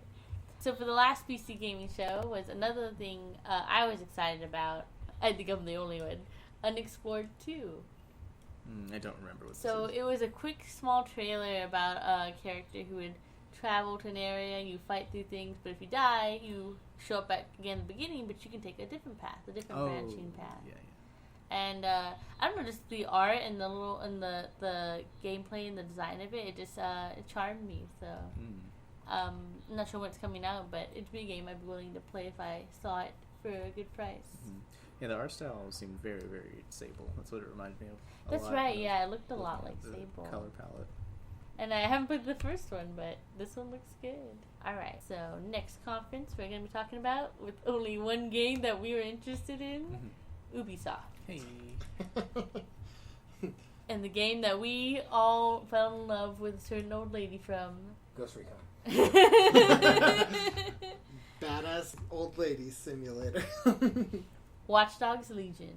Anyone have any experience with Watch Dogs? I've played a little bit of the first one, and I played a demo for the second one. I own the second one right now because it was real cheap. It was like $4 recently. Wow. Yeah, it seems okay. It's very, Assassin's Creed, but you can't climb on anything really. And you're hacking stuff, kinda, and you're hitting people with ball bearings. It seems okay. The tone's also kind of like, I don't know who this is for. It's very weird. It's kind of like trying to be hipstery, at least in the second one. The first one was very serious, very, a hacker man. And this one, it seems like they're really going into they're playing into the silliness and giving you a lot of choices and a lot of cool stuff. Because the old lady, that's the only reason I made it, the old lady. Yes. This game sold me when they showed Helen. Helen, the retired assassin. Mm-hmm. Yeah. She looks like such a badass. Yeah. Only Helen. That's gonna be my run. Although I thought it seemed really cool that it said you could recruit anyone in the game. That they would have their own voices, their own animation, different lines in the story. I thought that seemed really neat. Mm-hmm. Even though I never really heard of. I mean, I've heard of Watch Dogs, but I never seen a lot of it. And so I wouldn't be very good at this one because there's guns and shooting involved. Mm-hmm. But I definitely watch one of you guys play this game. I think it'd be really fun to watch Helen get through the storyline and play the grandma route. What do you think, Mystic? I think this game seems a little overambitious with that, but I'm super excited for it, and I want to see them be successful.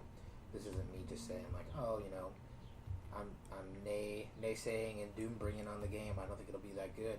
It just seems like that is quite the statement to try to back up, and I hope they succeed because the game looks fun and it looks funny and it just seems like a good time.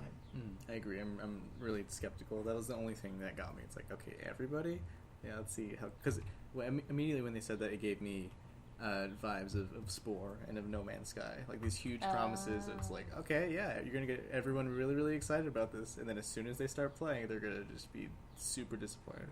But yeah, they absolutely could pull this off. Yeah, I hope they do. What do you think, W? This is the first time I've ever been excited for Watch Dogs, and I'm super excited for this Watch Dogs. The only history I have with Watch Dogs is I had a friend who was really big into all the new shooting games. He's always about the newest, latest shooting game, and he had purchased the super premium platinum edition of Watch Dogs, and he knew nothing about it. And I'm like, buddy, like, what are you excited for about this game? And he's like, I don't know. It just seems awesome. It's gonna be the best ever. And I'm just like, okay, man. I hope it's fun for you, but it looks like another generic shooting game to me. And then he bought it, and he told me that he was really underwhelmed. And like, I was like, well, tell me about it, because I'm just as interested as you were, but like, I was just skeptical. And he was like, nah, it's not that great. And I'm like, oh, I'm sorry to hear that. But I felt like the Watch Dogs games were way more ambitious, and they were advertised to be more than they were. And I don't know, they look fun, but I've never heard anyone say anything like super great about them. They always give like a C grade for it, or like a 70 or an 80%, you know, like a low 80 or a low 70. So I don't know, but this game looks like lots of fun. I love the old lady, and I just like the ideas, the ambitious ideas this game has to offer. I hope they don't backtrack on their promises. Like, I agree with Mystic. It seems like this game is shooting for the moon, and I hope they succeed, and I want to see this game that they're promising, because it looks amazing. Did they give a release date, or do we think this is going to be a next-gen game? I don't think they gave a release date. Let me check. Yeah, they said March 6th, 2020. Snap. Hopefully we'll get to see what they've done by then. I mean, I would even be okay with the delay, but if they could do what they're saying they're bringing to us, I think that'd be awesome. I'm looking forward to that weird roller derby game. I keep hearing really good things about it from people who have looked at it throughout the week at E3. What's it called? Something Champions? Yeah, I forget what it's called, but it looks Rollerblading Champions? A lot of fun. It's like Roller a roller Champions. derby or something. Yeah. Maybe that's it. It was something really generic sounding. What is it? I think that's it. Yeah, Roller Champions. Cool. Yeah, I'm looking forward to that. It looks sweet. They have a demo out. Do they? Mm-hmm. Ooh, on what? Oh, it's an alpha build demo is available. Oh, until the 14th. You missed it. Oh no. It was only for a day. 2020 though. Yeah. Sounds like one of those Splatfest Invitationals or whatever. Those, what were they called? Like test runs or whatever Nintendo did? Yeah, the test fire or whatever. Yeah. Test fire, yeah. Global test fires. Yeah. That's basically what they did. Yeah, this looks like crazy cool roller derby Rocket League, and I'm in. Yeah, that's my Ubisoft game. Nice. All right, moving on. They just need to put Helen in it. Yeah, if Helen's in it, I'm getting it day one. Dude, if you get this game and you say it's hype, I'll get it and I'll play you. I want to body slam Helen into a roller derby God. wall. I want to slam dunk her through one of Let's those roller move derby on hoops. from committing violence on the elderly. She's gonna do it to me too. She's gonna assassinate you. Yeah, she shot that guy in the head. Imagine what she's gonna do to me in roller derby. Yeah, but she's an old lady. She's allowed to do that. Alright, we're moving on to Square Enix. Cool. A far, far better conference than they did last year. Oh yeah. Oh, yeah. I love the FF6 portraits you were mentioning, Mystic. Yeah, at the very beginning, before they actually put any videos up, they were doing like a concert, and they would cycle through different Final Fantasy songs. But then once the show started, they would put each game in a portrait, and they would cycle through the portrait. It's not like FF6; it's like Record Keeper, because Record Keeper does that's that, right. where they go through different paintings to do the different events. So it's kind of interesting. I don't know if they did that with the intention of being like Record Keeper. Hard to imagine because it's just a mobile game and it's not even their primary division that does it. It's DNA. But I got huge Record Keeper vibes from it. I thought that was pretty cool. Yeah, good way to start the show. During the entire conference, I thought they were gonna like make some kind of crazy FFRK bomb like drop, shadow drop, some kind of like announcement for Record Keeper, just because of how much it was themed around that game. FFRK 2. Yeah. Alright, well, first up is a cuddly super favorite, Marvel's Avengers. Yeah, it's looking cool. I'm into it. Pre-ordered it at Best Buy. You pre-ordered That's how you know, Cuddly's like, I pre-ordered that at Best Buy. Oh man. That's gonna be a question like, Cuddly, how do you feel about this game? Did you pre-order it at Best Buy already? Yeah. For like the past 2 years, I've been expecting Square to say anything about it. And after that initial trailer that was in like 2016, 2017, there's just that random CG tease of like a shield and some glasses. I was like, come on, show us this game. Yeah, you really wanted to see it last year and it didn't show up. Yeah, I thought for sure they were going to show just a little something, but no, nothing at all. And in this year, yeah, they showed it off because I really like Crystal Dynamics and Eidos Montreal. They did good stuff, and the entire time I've been expecting it to have some sort of like multiplayer aspect to it. Like it gave me major Monster Hunter vibes and Anthem and Destiny and all that. And I was like, oh, that, but Avengers, yeah, I want that game. You lost the crown, but you won Avengers. Yeah, that's true. Yeah, take all my crowns. Yeah, it's like a 4-player co-op game, right? Yeah, there's like a main campaign to it, but there's also the multiplayer stuff. Yeah, I think if it's not too expensive, we could Owl Boiz that Avenger game out. It's gonna be $60. Oh yeah. Yeah. Well, maybe one day One we'll day. have money to spare. When it's on sale 8 years from now. Give us money on our Patreon. Our To buy patron, Avengers. our one patron. you give us money. Give us money to buy Avengers. Do you think people are gonna fight over who gets to play Thor and Iron Man because those two characters can fly? I think people are gonna fight over Hulk. I'll play anybody. I'll play them all. All right. Ant-Man, he's in there. Any other thoughts about Avengers? I thought the presentation was pretty cool. I wish they showed off at least a little bit of gameplay. I know from what they showed off on the E3 floor, it looked a little framey, like it's still very much in the oven, not super ready to be shown yet to the public. But I still would have liked to see a little something. They showed like milliseconds in the CG trailer of what actual gameplay is going to look like. But yeah, I would have liked to see a little teeny bit more of that. And that very, very final thing we saw over the end tease of Hank Pym just shooting a guy with the shrink ray, that was weird. I don't know why they saved that for the last thing. Like, hey, it was like Hank's in here, and to leave it off, Ant-Man something. Goodbye. Yeah, that wasn't a really good clincher, but That was real weird placement for that. yeah, that was their choice. Yeah. But oh man, am I stoked for that game. All right, next is a Mystic favorite from Square Enix, What? Square Enix? They did put out good stuff. Romancing Saga 3. Oh yeah, that's right. Actually, it's not just Romancing Saga 3. It's that and shit, I'm a bad Saga fan. I forgot. Scarlet. Oh yes, Scarlet Grace. Scarlet Grace, yeah, Saga Scarlet Grace. I think that's a mobile game that was only released in Japan. So, kind of excited for it. I don't really know too much about what's in it, if it is in fact the mobile game that I'm thinking. Saga 3, all the Romancing Sagas were released for, I think, the Super Famicom, and they were JRPGs, but they were a little bit different than other RPGs at the time, and they never came out to the United States. But Romancing Saga... No, let me step back. Saga Frontier, I think, was the first Saga game that came out under the Saga title, and that came out for PlayStation 1. The other Saga games that came out were branded as Final Fantasy Legends. And so my first experience with a Saga game was actually Final Fantasy Legends 2. But then Saga Frontier came out, and our friend Orc made me play that, and I enjoyed it a lot. And actually, I played Saga Frontier 2 before I played Saga Frontier 1.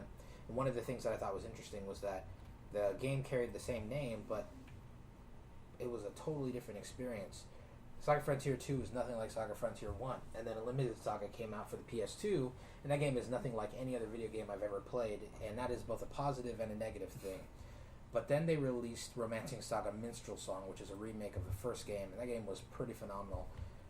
The art style is kind of like how I say ping pong the animation is for people who watch anime.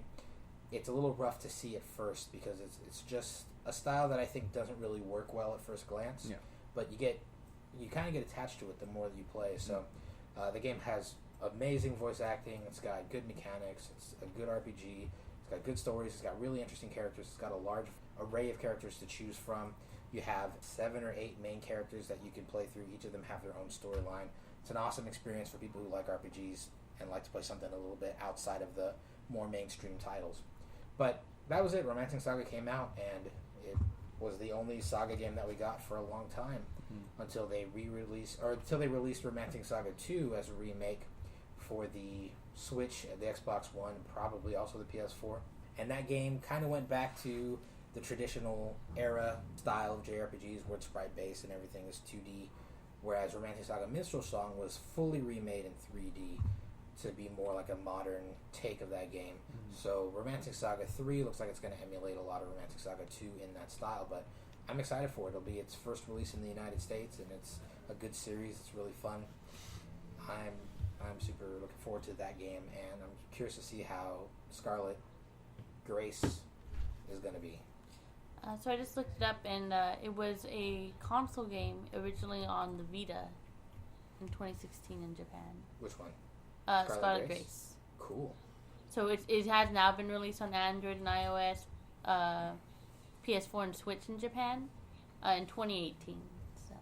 Okay, it was all released on 2018 in Japan? Released in 2016 in Japan on the PS Vita, right. And then re-released for those other... For the mobile devices. Right, okay. And the PS4 and Switch in 2018. Okay, so that might be where my confusion was from, because I remember the first time I heard about it was that the game was being released on the phone, so it was like, oh, okay, it's going to be a mobile game, but if it's just a mobile port of the Vita version, that's probably that game that we were talking about that's going to come out on the Vita. I mean, if that's its home console, it only makes sense that they would that would make sense. Release it, but I'm curious to see how it's going to be. I'm excited for it. Yeah. Alright. Next up, we got a huge Owlboy favorite that we're all hoping they would talk about. Final Fantasy Crystal Chronicles. It's funny how the only Square Enix Final Fantasy game that we have is Crystal Chronicles. When the biggest drop for Final Fantasy VII happened this E3, and none of us were really... We haven't talked about Final Fantasy We're really VII super yet, hyped for it. I don't even think it's on our list. It's not even on there. It's not on our list. Yeah. I mean, we can talk about it, though. It's Well, not since you even on mentioned our Final list. Fantasy as part of this, yeah, my biggest letdown about Final Fantasy was when we were watching the combat against Guard Scorpion. That battle looks like it's a chore. That battle just looks... That trailer took so long. It is super painful to see you whittle down that boss's health over, 10 minutes, 15 minutes? And that's the intro boss battle. So I'm kind of hesitant to see if this game is just going to be a super grindy action RPG. I'm not really down for it. But Crystal Chronicles is a gauntlet-style Final Fantasy game originally released for the GameCube. I think we talked about this in our previous video a little bit, but The game is it's got really smooth action. Some of the bosses are a little bit grindy. Some are definitely way more grinder than the others. But it's multiplayer. It's pretty smooth. It's got a really fun magic fusion system. So it definitely feels much more fast-paced. And so when you compare the two, even though the Crystal Chronicles trailer didn't really show a whole lot, it's definitely something I'm looking forward to because it's a game that we're all going to be able to play together and that we're going to be able to play online and I think couch co-op too, right? Did I mention that? So, or maybe with a Wi-Fi connection. But it's something that we're all going to be able to enjoy together, some for the first time and some as returning players. But FF7, it definitely seems like it's going to be a different experience and not necessarily all for the better. I hope I'm wrong. I hope FF7 is an amazingly good game, but I just have a feeling that this is going to be an issue of more hype than what do you call it? More hype? Warranted? Yeah. Yeah, I have a lot of mixed feelings on Final Fantasy VII. This was the first time I got really excited for Final Fantasy VII. I wasn't really interested when I saw the first gameplay, and then they canceled it, and they like postponed it for 3 years, and I've like forgotten it twice since they announced it initially. And now they finally gave it a release date, and they showed off the ATB system, and I finally started to click with this. It finally showed some stuff that I was into, which was this new battle system that's like a mixture between turn-based and like kind of like action RPG, kind of like Kingdom Hearts. And I'm like into it. Like finally, this game is showing stuff that can really interest me. It's just, it's been announced like so long ago, and it's hard to keep my interest for so long. And my interest is only so high for this game. It's not even like huge high. And then they showed that Scorpion boss, and it like really dumped my interest in the combat system, which was the big thing that I was interested in. Because, like, you're right, it just took so long. Like, we were watching, I was like, they're still fighting this boss. Oh, another phase, and they're still fighting it. Another phase, and they're still fighting it. Like, it had cool explosions and graphics and stuff, but I'm not a graphics guy. Like, these cool graphics are cool and fun, but they're like, the supplementary part of, like, the gameplay.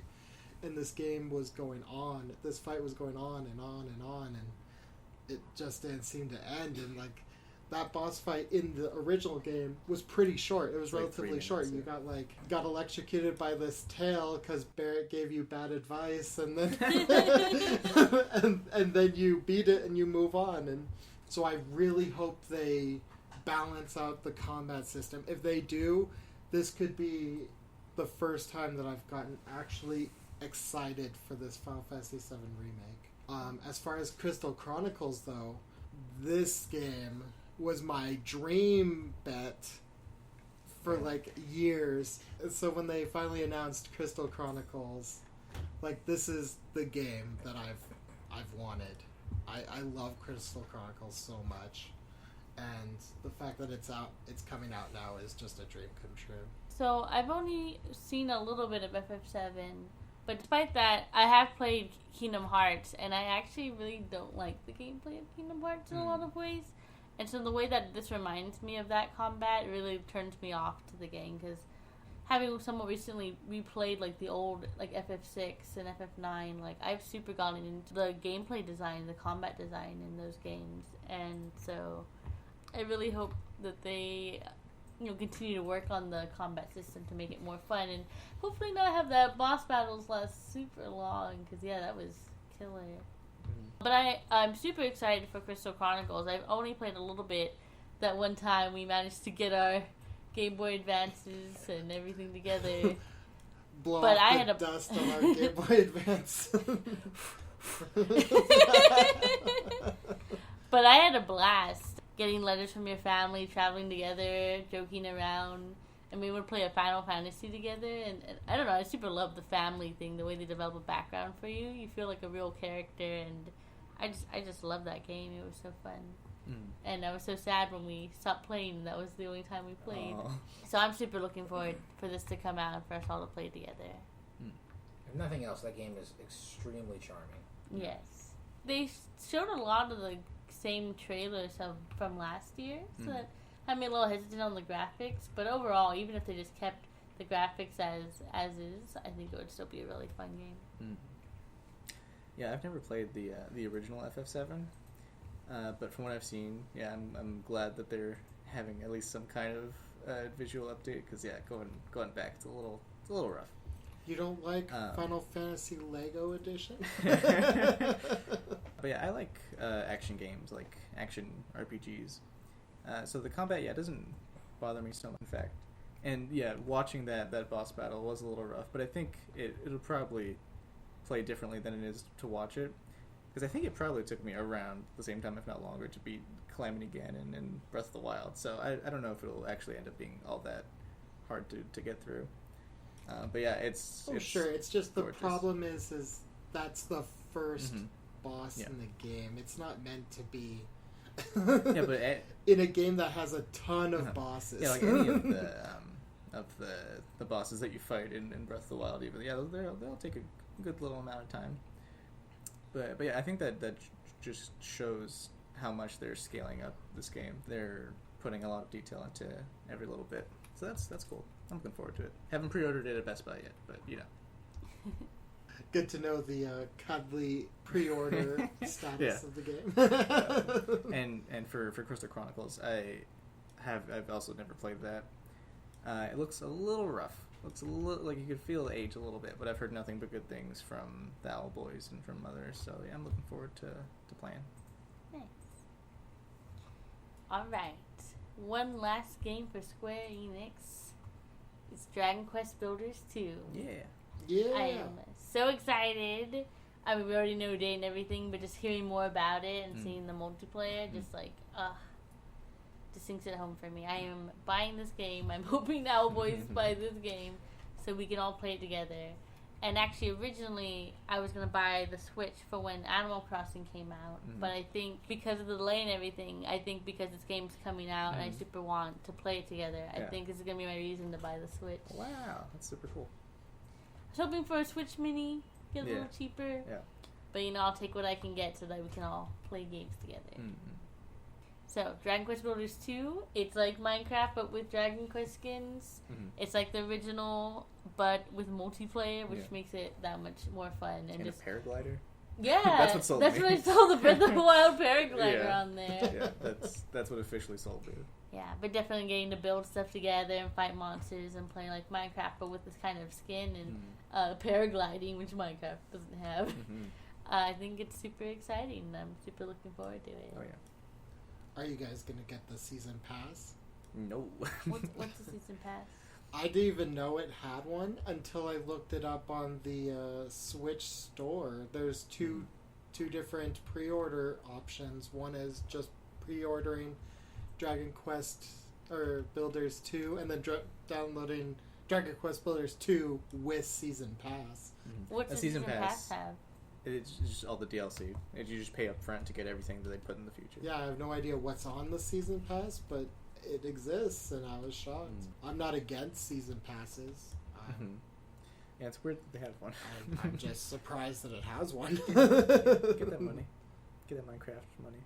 Yeah, not a lot of games do Season Passes anymore. Okay, so it has a Hotto Stuff pack with more than 40 recipes to design structures that look similar to Hotto Step, a popular resting area in a distant land, which I guess is a reference to another Dragon Quest game. Fascinating. The Aquarium Pack. Check the mailbox on the Isle of Awakening to discover a fishing island with a net full of quests and characters to meet with 40 different fish that can be added to a DIY aquarium, along with a fishing rod and customizations, swimmers, straw hats, and a ponytail.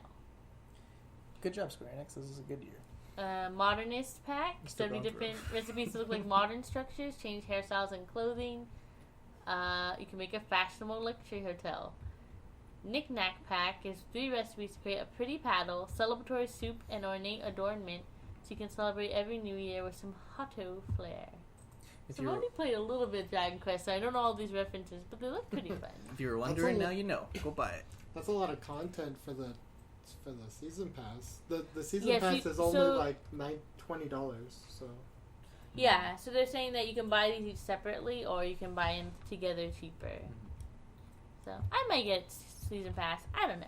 I'll see. For $20, that seems like a good deal, I guess. I don't know.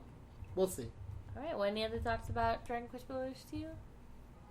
I mean, Dragon Quest Builders 1 was fun, but it didn't have multiplayer.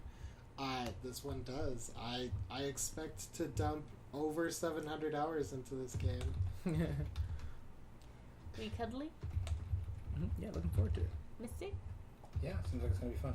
Are you guys gonna buy the game with me? I'm going to buy it day one. I'm sold. You But am I pre-ordering it sold? at Best Buy? I pre-ordered it at Best Buy. That might be a GameStop pre-order. It's- Oh, I didn't know there were yeah. different types of pre-order. Yeah. What like cons- Mario Maker 2, that's gonna be that's a GameStop pre-order. Oh, but you are pre-ordering it. Okay, good. I don't know. Alright. Speaking of Mario, we're moving on to the Big N Nintendo Whoa. Conference. With a good amount of games in here. First off, we have Luigi's Mansion 3. Spooky. I'm super looking forward to this game. We got multiplayer up to 8 Luigis. I couldn't imagine it with all those noises going on. Mario! Mario! And they got Gooigi. Like, man. Yeah, lots of memes there. I actually saw some gameplay for this game. You got Gooigi. What is it? You got all these Luigis. We could all play this game together. It's coming out next year, right? Or this No, it's year? coming out this It's year. still this year, but I That's don't think they've right. given a release. Only They said one, 2019. Yeah. only one game was delayed this Nintendo Direct, and that was Animal Crossing. We'll get to that. Hold your horses. Yeah, I really hope that the Wi-Fi allows you to play with friends on this, because Luigi's Mansion looks fun to play multiplayer. Yeah, I mean, I played the original on the GameCube a few years back, and I was like, how have I never played this game? This is so fun. This is so silly. I think my favorite thing is really just Luigi walking around going, Mario! Even after he finds out he's in the painting. You're like, you know it is Luigi. Why are you calling him? But anyways, I super love the game. It was super fun. I hadn't yet gotten to play Dark Moon yet because I was waiting to do a multiplayer with it. But I'm definitely looking forward to doing multiplayer with this game. Definitely looks like a fun game. Yeah, we saw some gameplay. You go through these different floors and you get different objectives. So sometimes you have to free the toads and lead them to the middle. Sometimes you have to get a certain amount of money to get to the next floor. It looks really fun. It looks really good. I just want to slam ghosts onto the ground with my vacuum, just taking their that's money, right. Yakuza style. That looked really fun, just Yeah. slamming them around. You definitely don't get that in the first one. Yeah. Yeah, it seems like the ghosts had more control in the first game. This one looks like you have more options to be more of an aggressive, coward little Luigi. This is a mature take on Luigi's Mansion. Any last thoughts about it? Jabs at Mario Maker's Wi-Fi aside, this game looks really fun. I love Luigi's Mansion, Agreed. and I'm looking forward to this game. Absolutely. Luigi for president. Everything he said, 100%. Remember I said I think of Jello. Yeah. It's good. Like, I should make some green Jello when we play. And mold it into the shape of Luigi. No, just eat it. Anyways, next to a game that I think all of us are excited about is Fire Emblem 3 Houses. This is really interesting because I don't know if we put it in the last video, but I was actually really hesitant about this game. Seeing it be like Hogwartsy and you read this in a house and with a bunch of teenagers, I was pretty hesitant because it was very too different for me from the previous Fire Emblems. But having seen this new trailer where that's really the precursor, it's 5 years later with the same characters older, and actually through the demo I watched, they revealed that you can actually get characters from other houses to join your side, so you are just not just stuck with one house. You can still kind of make it more original. And they've also said that you can choose different classes for different characters. Really, the way they are is dependent on what you do and how you interact with them. So I'm super excited for this game. Apparently there's other characters besides the houses you meet. It's definitely different from the previous Fire Emblems, but it's still coming back to those things at its roots and doing things that are good and interesting. So now I'm back to being super hyped about this game. I don't know if I was just too optimistic when it was first revealed, but I assumed it was going to be fine. It being a console game, them giving you like choices to get characters from other houses and all that. And I figured we were going to leave the school pretty soon. I didn't think we were going to stay there for very long. But yeah, I'm way into the Hogwartsy stuff. And yeah, it's cool that it's 5 years later. That's something. You still going for the golden deer there? Oh yeah, I like the color yellow. I think I'm gonna go with the blue lions. Is that what they're called? Yeah, yes. Yeah. What do you think, The Mystic? Blue Leons. I'm going with Team Lucio Whoa. all the way. Can't stop, won't stop. Oh, I got it right. Yeah. What about you, W? I guess I'll go with the one that you guys don't go with. I think it's the Black Eagles. Oh, there actually is. I thought all the houses were already chosen. Just Oh no, that's what the Pokemon. Team Lucio's DLC. Yeah, here Mystic and Cuddly are going with the golden deer. I'm going with the blue lions. So if you want to get the Black Eagles, that's the one for you. I'm gonna have to learn more about these houses before I choose. Then. Now that my option is chosen for me, I have to make an informed opinion. Yeah, but I'm super excited. What do you guys think about the news about it? Are you excited, Mystic? I'm more excited than I was, but I don't think it's going to be a day one buy for me. Alright. Mm-hmm. I might buy it day one. Still kind of waiting on it, but we'll see. Yeah. I'm glad that my hopes that it would be okay were confirmed. And yeah, also not a day one buy, but maybe I'll talk to Best Buy one of these days. Yeah, I'm super excited too because this is on my Not fantasy GameStop? critic list. Mm-hmm. Not GameStop. Yeah, this is a little better than GameStop. This is on my fantasy critic list, so I'm super glad that they're doing it justice. Mhm. Gonna give me good score this July. Mm-hmm. All right, moving on to Mystics double dream bet. Well, not double dream bet, but dream bet plus more. Dream Betception. Right? Is Trials of Mana and the Mana collection. I hate the Mana collection. I don't. Who likes Mana games? Who even plays JRPGs? All right, Mystic, tell us about these games. Okay, so I played Secret of Mana a little bit late, actually. I bought it from a friend of mine in middle school, and he sold me that game, and I think he sold me Chrono Trigger because he's crazy for like $20. $20 for the two Oh, games. wow. Jeez. So I lucked out, but I played Secret of Mana, and I loved that game because it played a lot like Link to the Past, which was one of the first video games I'd ever played, and it's been my favorite Zelda game for up until Wind Waker came out. And it was a really good game, and it's multiplayer and is cute and fun. I really liked it. So I found out when I got older that there was a second Densetsu 3, which most fans of the Mana series just call Secret of Mana 2. And I was looking forward for that game to come out ever, and it never did. So I don't know what year it released in Japan, but I know it's probably been around 25 years since it was released, probably in that area, without doing any research. And then it was released on the Switch in Japan as part of the Mana collection, which was Secret of Mana 2, or Second Densetsu 3, whatever you want to call it. And then Adventures of Mana, which did get a remake in the United States, Sword of Mana for the Game Boy Advance. And that's what got me excited to see if SD3 was going to come out, but it didn't. So once I saw this announcement for the Switch, I was like, oh man, we're going to get it in the United States finally. It's going to be great.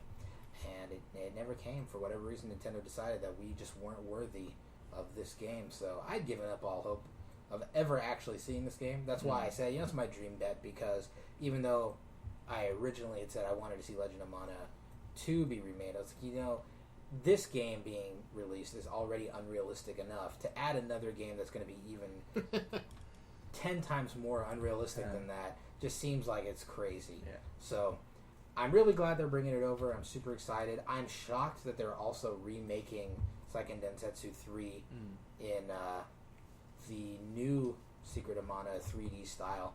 I'm excited for that. I'm actually probably going to play that one first because I did play a little bit of the other game on emulator, but I forced myself to stop real early because I wanted to experience the game officially for the first time. So I'm excited. I'm curious to see both versions of the game. I'm going to do the 3D one first, and then I'm going to do the original. I want to see how true to form that the remake is. One of the things about the Secret of Mana remake I really like is that the game feels like it does on the Super Nintendo, with the lag when you open boxes and being able to manipulate the way that spells hit. It's just a 3D version of the Super Nintendo and not a complete ground up remake of it. So I'm excited. I'm really looking forward to this. A faithful remake, not a reimagining, like how Trials of Mana kind of looks. Absolutely. Like yeah. an FF7 remake. Yeah. So that's my take on that. I still want Legend of Mana 2. That's my next year's dream bet. Alright. Sounds good. Nice. It looks cool. Trials, like I look at the art style. It looks real cool. Into it. Yeah. Any thoughts, Toby? Yeah. I mean, I played Secret of Mana. It was okay. I learned to love it a lot more as I got older. Now I adore Secret of Mana to death. But it wasn't until I played Legend of Mana that I really became a big fan of the Mana series. And this was one of the first games, just like Crystal Chronicles, this was one of those first games that Mystic and I really bonded over. We really loved the Legend of Mana games together, and it was great. I already own the Mana collection. I haven't played it yet, but I own it. Because the moment I heard it was coming out, I was super hyped. This game low-key killed me in the E3 predictions, because Misty and I were neck and neck, and then, they announced his dream game, which just shot me clear out of the water from becoming that E3 king. Taste victory for a second. Yeah, we were neck and neck for a while there, and then that game was announced, and he killed me, and then my dream game didn't come true, which I'm shocked about. Wow. Trials of Mana. That game looks great. I can't wait. It's coming out sometime next year. That's all we know. But I already own the Mana collection, and I was wondering if I was gonna play it on the channel, but I haven't decided yet. So we'll see. That's a Target pre-order right there. So now that we've gotten a Saga game and a Mana game, are you excited for the Secret of Evermore 2 or remake that we're going to get next year? Was that the game with the dog? Yeah, that's the one where you're the boy from Podunk. That would be interesting. I'd be down for that. I never really played Secret of Evermore. What? You said that was like one of your favorite games. What? What? Who are you? News is being revealed. And what have you live. done with W? Wait, okay. Is that the game where the dog and then you have the 3 statues and you transform? In that game, you start off as a boy and his dog from the modern world, and you're given a bazooka and sent back in time. Oh, hell yeah. I loved that game. Sorry, for some reason I was mixing it up with Legend of Gaia. Anyway, yes, I love Secret of Evermore. Hell yeah, if they make a remake of Secret of Evermore, that'd be dope. I'd actually prefer a remake of Legend of Mana or a Legend of Mana sequel, like you were hoping for. But yeah, I love the Mana games. They are so great. Agreed. So I didn't play the original, but I played the remake with Mystic, and I actually enjoyed it. I really like the cute storyline, the cute characters. So yeah, if Trials of Mana comes out multiplayer, like Secret of Mana did, I'd be down for playing this game with you. I'm pretty sure it is going to be multiplayer, and the one benefit it's going to have over Secret of Mana is that it does the Saga thing of you have multiple main characters to choose from. So you can pick whichever character you like. I think actually with Trials of Mana, you pick your main character to experience a story, and then you can just say, I want these 2 characters as my side characters. Whereas in Secret of Mana, I think you play through the story, and either there are certain characters who are associated with that character's story, or you have to recruit them into your party. I'm not sure which, because again, I didn't get that far in it.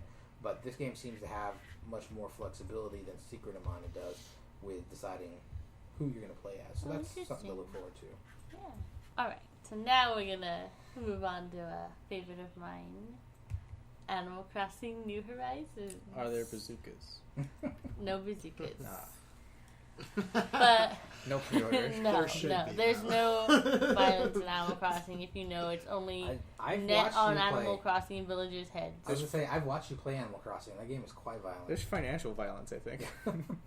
Anyways, Tell that to the poor fish that And now gets you have turned to into craft as soup. if that's way violent, I think, on your soul. all right. Anyways, Okay. I mean, You say that, but I let you talk about your game. Yeah, I'm gonna let you talk about your game, but there's no violence. We need to tease. I distinctly remember someone telling me how they would throw pitfall traps in front of villagers they didn't like, and then beat on them with nets. That sounds a little violent to me. I don't know what you're talking about. And you hunt, Anyways, you fish, you let's kill move on animals. to my peaceful, And neither- pacifist ways. And neither do they if they know Fishing it's is a good main for part of them. Mind you, Animal Crossing villagers on the GameCube are far meaner than they are on the 3DS. They've I'm lightened just up- saying. They lightened up a bit. They might have been inviting themselves to violence. I'm just saying. They Not that I would ever do so. asked for it. You heard it from Now, first. I will say in their defense, if they've ever watched the English version of the Animal Crossing commercial, they have good reason. Giving cuddly PTSD. Give them the shakes. I love those commercials. Anyways, so Animal Crossing showed up at E3, and I am so excited. I'm so Delay. happy. They gave a delayed date, but I think any Animal Crossing fan is like, hey, you showed up, you told us you're coming, you gave us a date, we're okay with this. We're willing to wait to get the best game that we can get. Yeah, I don't think anybody's mad about that.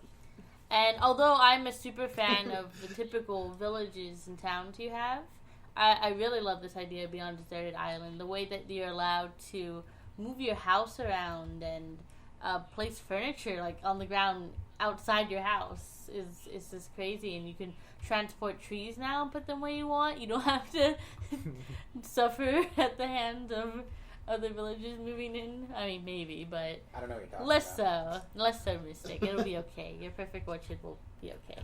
The power of the Switch. Just, that alone, that's the only feature that they needed to put in to make me buy the game, because as much as I enjoyed New Leaf, the fact that I could not build a orchard without having someone move in and just obliterate it drove me nuts. It was the worst thing. So being able to tell villagers where to move and being able to move my orchard if I need to, that's a 10 out of 10 quality of life. Yeah, I love the pass. I love the island theme. I love the Aloha shirts Nook and his nephews wear. It's so cute. You have multiplayer now. I'm not quite sure if it's like guests only or if other people can visit from other islands. I think they can, but I'm not 100%. But just the fact that you guys can all visit, I mean, up to 8 people, that's crazy. It's a lot of people. And then also have, the regular co-op with your friends. This is super great. Yeah, I really hope they allow you to play multiplayer with your friends online. I'm pretty sure they have it with your friends. Okay, I mean, 'cause okay. Animal Crossing's always done that. But yeah, I'm super looking forward to it. I'm so excited. I heard Mr. Rossetti is out of his job as a reset because it's autosaves. Yeah. But he's coming back in a new way. Whoa. So I just love all these characters. Mr. Rossetti, Nook. I'm pretty sure, I don't know how Blath is going to be there, but if he needs to show up, he needs to be He's there. going to have But- a hula skirt. so cute. With all the villages and everything. I'm just so happy that it showed up, that it has a date and it's coming out. Although I won't get my Switch Mini and my Switch bundle, at least so far, I'm just excited that this game's coming out soon. Yeah, this game looks fun. It looks way different from other Animal Crossing games, implementing like crafting and stuff, but I mean, it fits. It looks like it fits. It looks like a bunch of stuff that is a welcome addition to Animal Crossing. And as we both said, like, it's not easy to come up with new stuff for Animal Crossing because you gotta really hug that line of what makes Animal Crossing fun. And I think they did it. Yeah, I think they're really following that line pretty well. And one thing that we had mentioned in that Pocket Camp video was, I had a lot of worries about Pocket Camp and for this mainstream game, but I think I'm safe to assume that I'm going to be happy with this game the way it's going to come out. And I think they even took like the best parts of Pocket Camp and put it in this game. Like they mentioned like backpacks, the crafting system, but they're putting it in a good way, not in a way where it's all loot boxes and fortune cookies. And so they've added sleeves to villages, just all the small stuff that I know some of it I've heard has come from Pocket Camp. So I'm really happy that Pocket Camp's out there and that it allowed them to try new things to add to the main console game. And I'm really flipping my switches on a lot of games this year, on Three Houses and on Pocket Camp. I still would play the game, but I'm glad it's there to help the new main console game to make it really great. Yeah. Agreed. I 100% agree. I'm a big fan of New Leaf, and I'm a big fan of Pocket Camp. Hopefully, I have a trailer soon with bladders in it, and I can assuage my final worries. You can sleep. Would you like it if Blather still had his like treasure map hunting aesthetic to him? I mean, if he was there and he helped you do those things, yes. But I still want him in some way to be the museum curator, even if it's a different kind of building or position. Him getting the bugs and the fish from you and his reactions are just the best things about him. So I hope they don't just make him a treasure hunter. I hope they keep him to his original. He's just hanging out with mission. Captain Toad. It's like, I got stuff to do. Yeah, I know everybody likes the 3DS, but I'm glad all these games are just getting off of there now, because now they look good. They look good before. Yeah, they look great.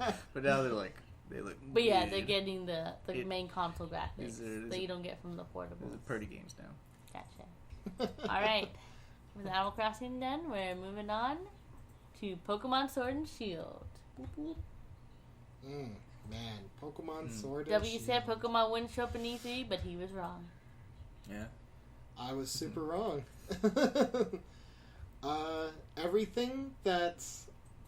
I mean, all my worries that I had for Fire Emblem, all my worries that I had for Animal Crossing, they're all gone. All my worries that I didn't have for Pokemon are all there. Like what?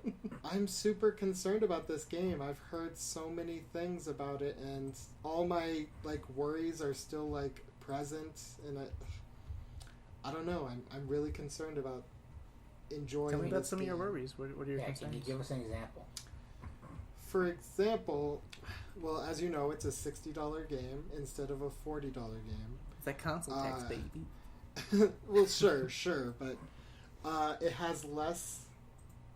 Okay, Pokemon Let's Go had less endgame content than the normal, typical Pokemon games. This game has a lot less Pokemon, and they've confirmed that they're not going to be brought back in ever. Like, they have no plans to bring the Pokemon that aren't in this game into it with a future update.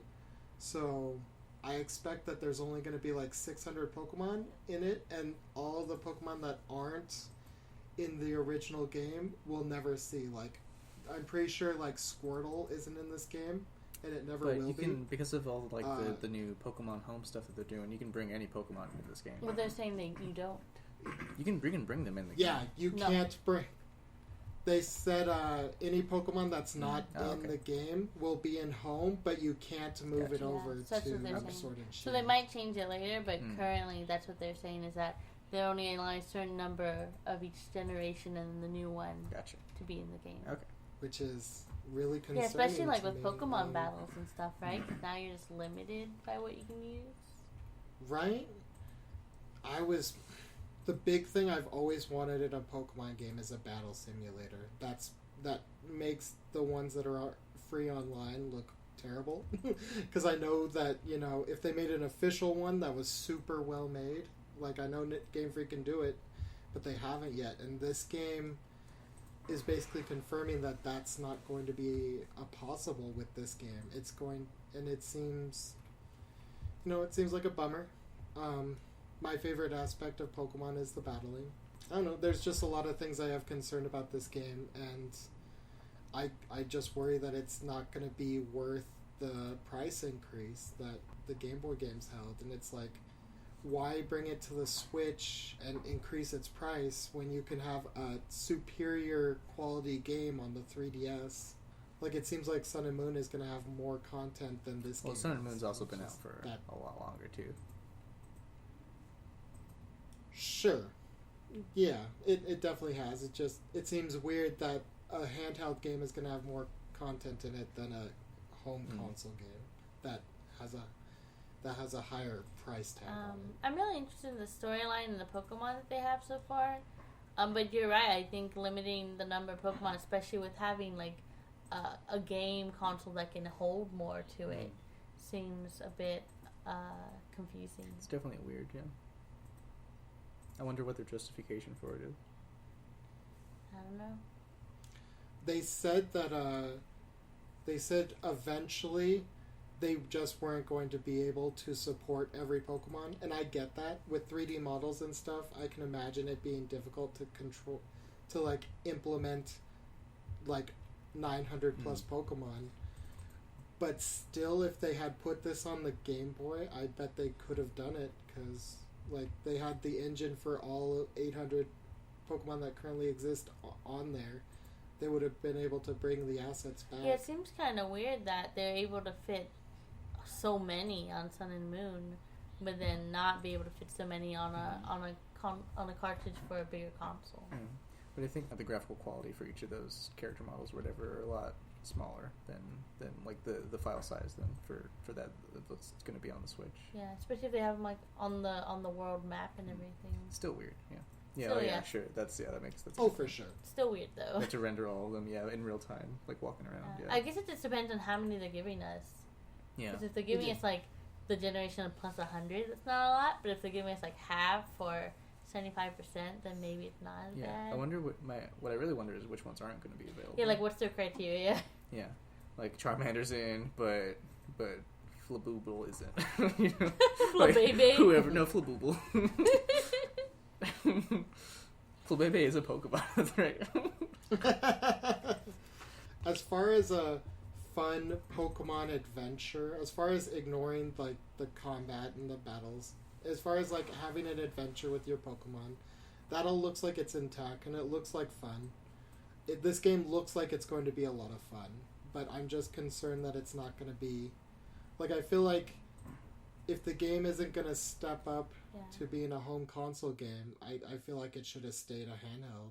I'm not super into like the Dynamax feature, although Dynamax Whale Lord and stuff would be pretty interesting. Mm-hmm. My main concern actually though is more of the gyms, because I felt like they could have done so much more with the gyms, and then it's just a weird battle with Dynamax involved. I've heard that there is still puzzle stuff with the gyms. Oh, is there? Yeah, it's just I don't know if it's as fleshed out as like Sun and Moon, but yeah, there's still stuff from what I've heard. If they just fix didn't show it. a lot of that, I think I'll be more satisfied with the game. Mm-hmm. The Pokemon thing is confusing, but I can definitely see how it hurts more people who are invested in Pokemon Online battling. Mm-hmm. But I'm more invested into the story and the characters and the puzzles.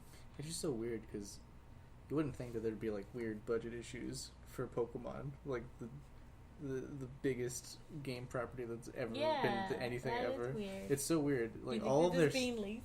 No, I think there's some weird financial reasons, but it's so weird because even like the CG trailer reveal for the starters was like, ew, this is so gross. All of them. It was so odd.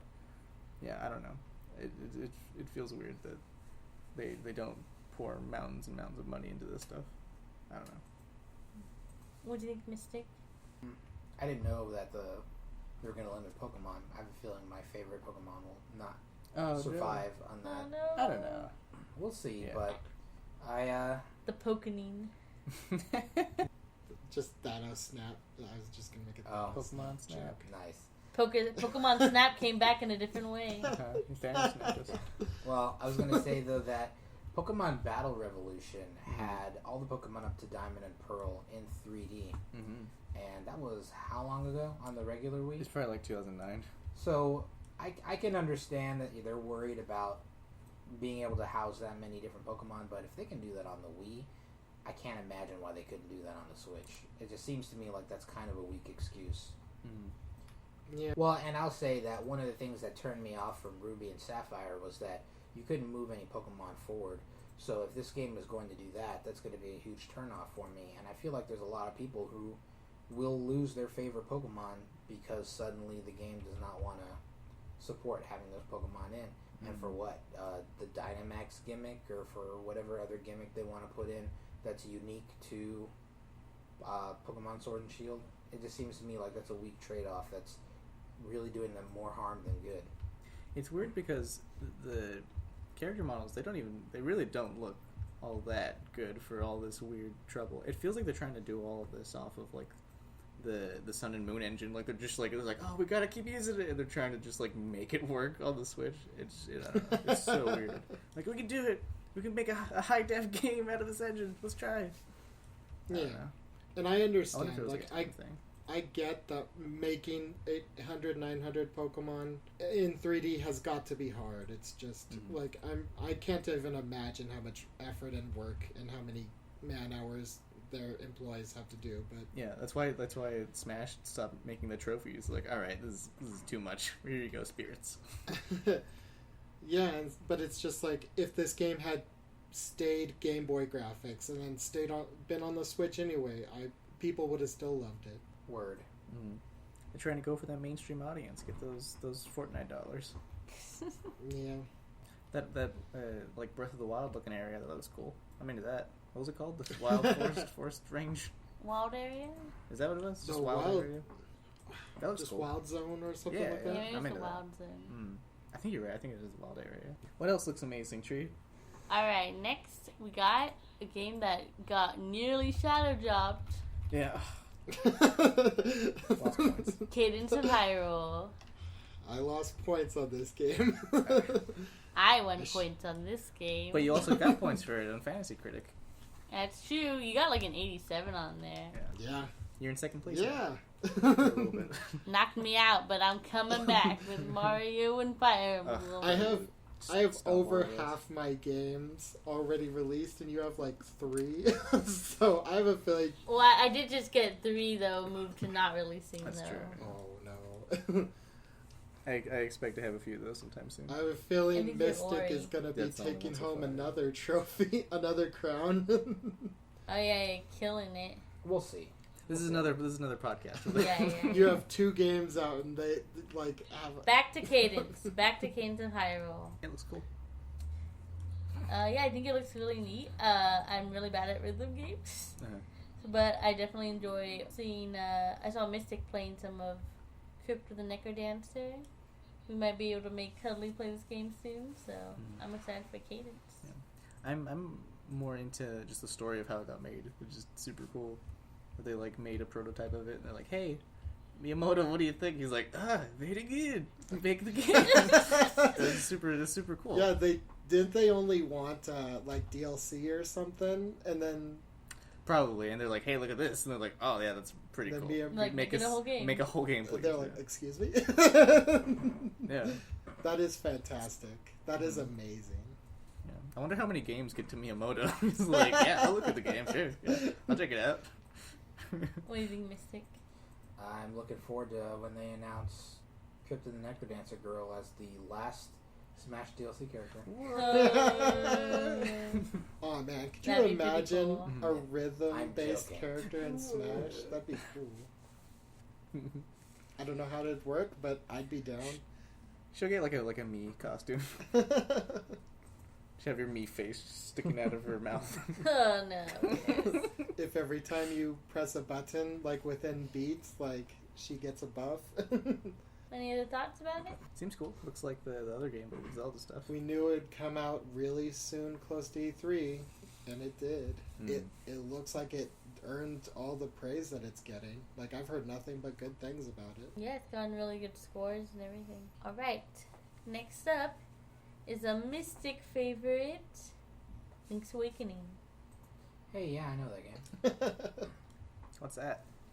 So Link's Awakening is another Zelda game that originally came out on the original Game Boy and was remade for the Game Boy Color with an additional dungeon that would allow you to pick a colored tunic that raised your attack or defense. DX. That was a DX, yeah, it was a special feature that they used to promote the Game Boy Color as the newest, hippest thing.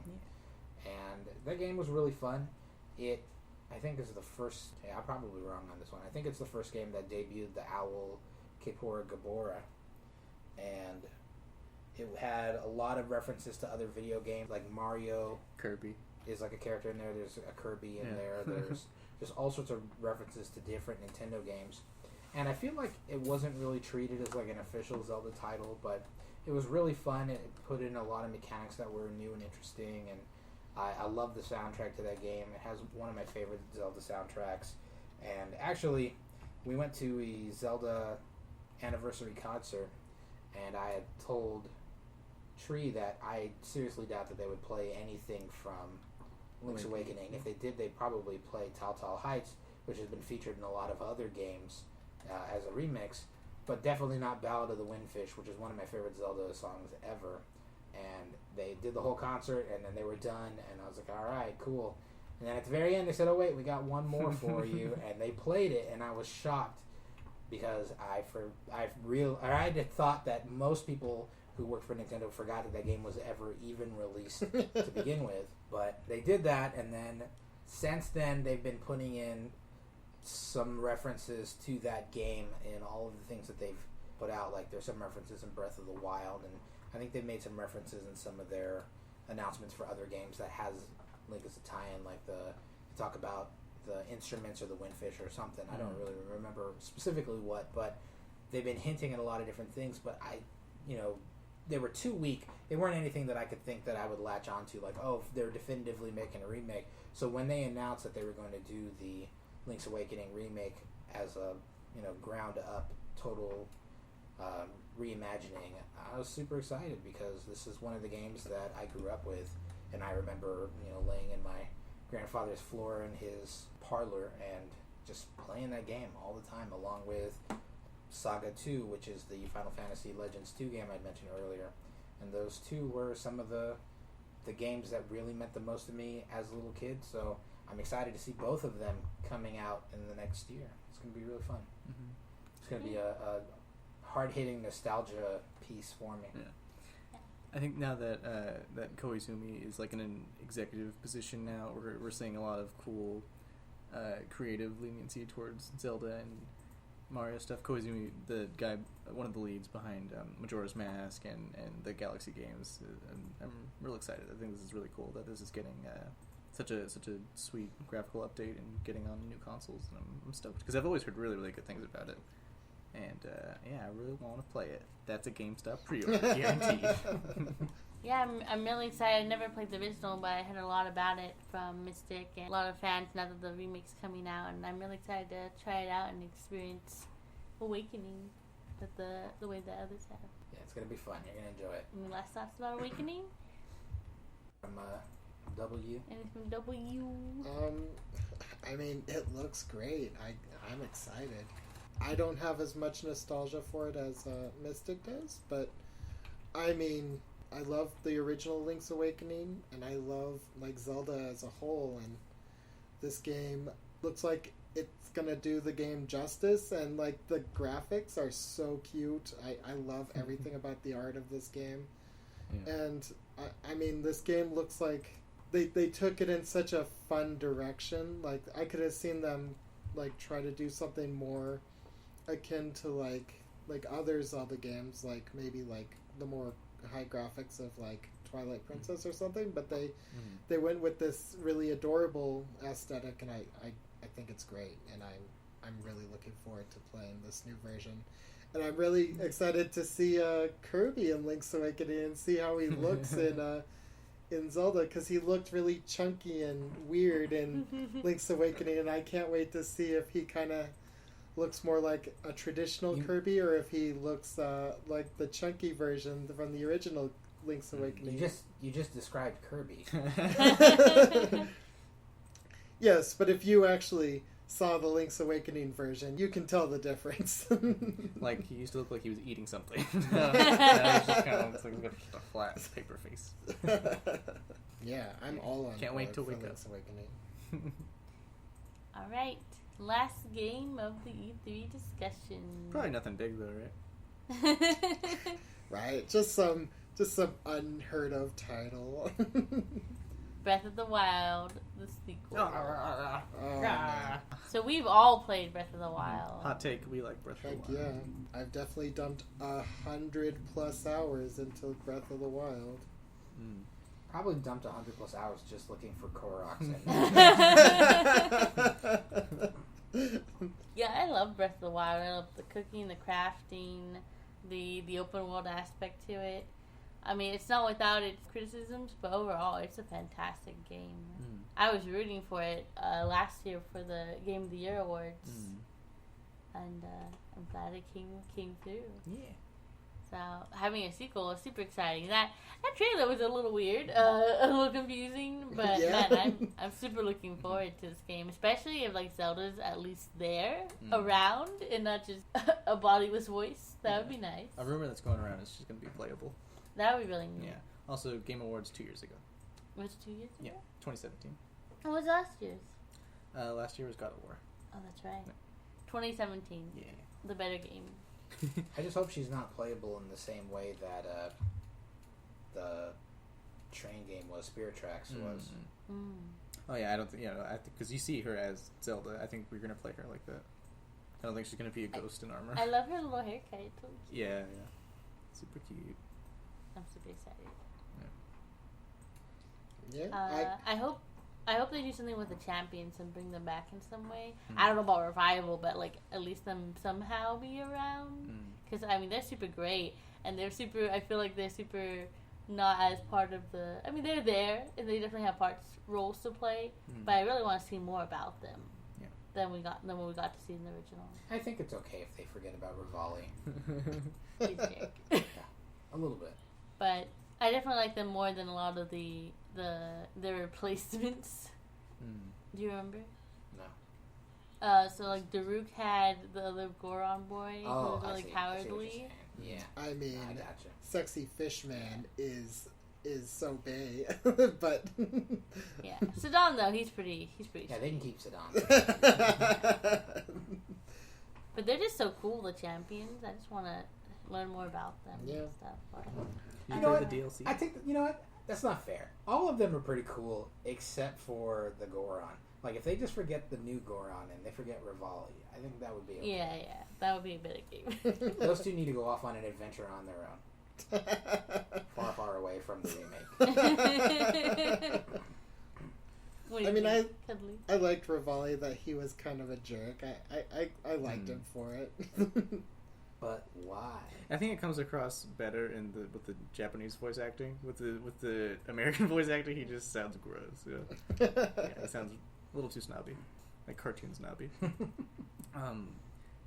This trailer gave me real creepy vibes. So I feel like if they do bring it back the champions, they're gonna be like that Ganon corpse. They're just gonna be like zombified, and you have to fight them. I don't know. They'll come back as themselves or I as don't know, spirits. man. Like at the But end, not they're as gonna come back. gross corpses. I feel like it's gonna be. They're gonna get dark with this game. Please. I invite it. So here's an interesting question. Do you think you'll be able to like move the items and things you've gained from the first game, or No. do you think it's a fresh start? It's a fresh start. How are they gonna explain that? The way every other game does it, you just don't have your stuff. Yeah. You're That's true. You don't have levels in Zelda. You Yeah. just don't have all your stuff. Yeah.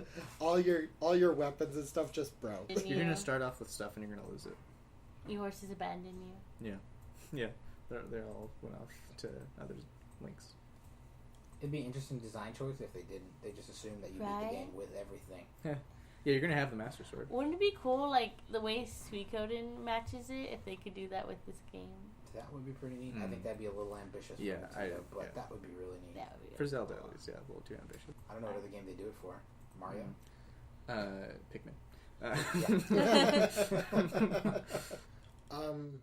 One thing I really hope for this game is they integrate the story within your adventure more than Breath of the Wild, instead of finding it through those like flashback points. That's one thing I really hope for. Otherwise, this game looks. I'm excited. I really like it. Do we think Link's gonna get amnesia again? No. No. I do hope they go with a more darker theme. I hope they go with a more character-driven theme. Those were the things I really loved about Majora's Mask, and this game seemed to give me like Majora's Mask vibes by just how it's presented. Yeah, it's funny. A lot of people are making Majora's Mask comparisons because they're like, it fits. This would be the Majora's Mask of Breath of the Wild. It fits with the timing of the entries. And Nintendo's like, no, it's not related to Majora's Mask at all. Stop. We rebooted it. Breath of the Wild. Stop it. Stop. But like dark, like Majora's Mask. If this game went dark and really character-driven, I would love it. Mm-hmm. Yeah, I think they said it's like a lot darker than Breath of the Wild. I'm not super into the dark themes, but I'm still looking forward to the game and seeing how it comes out.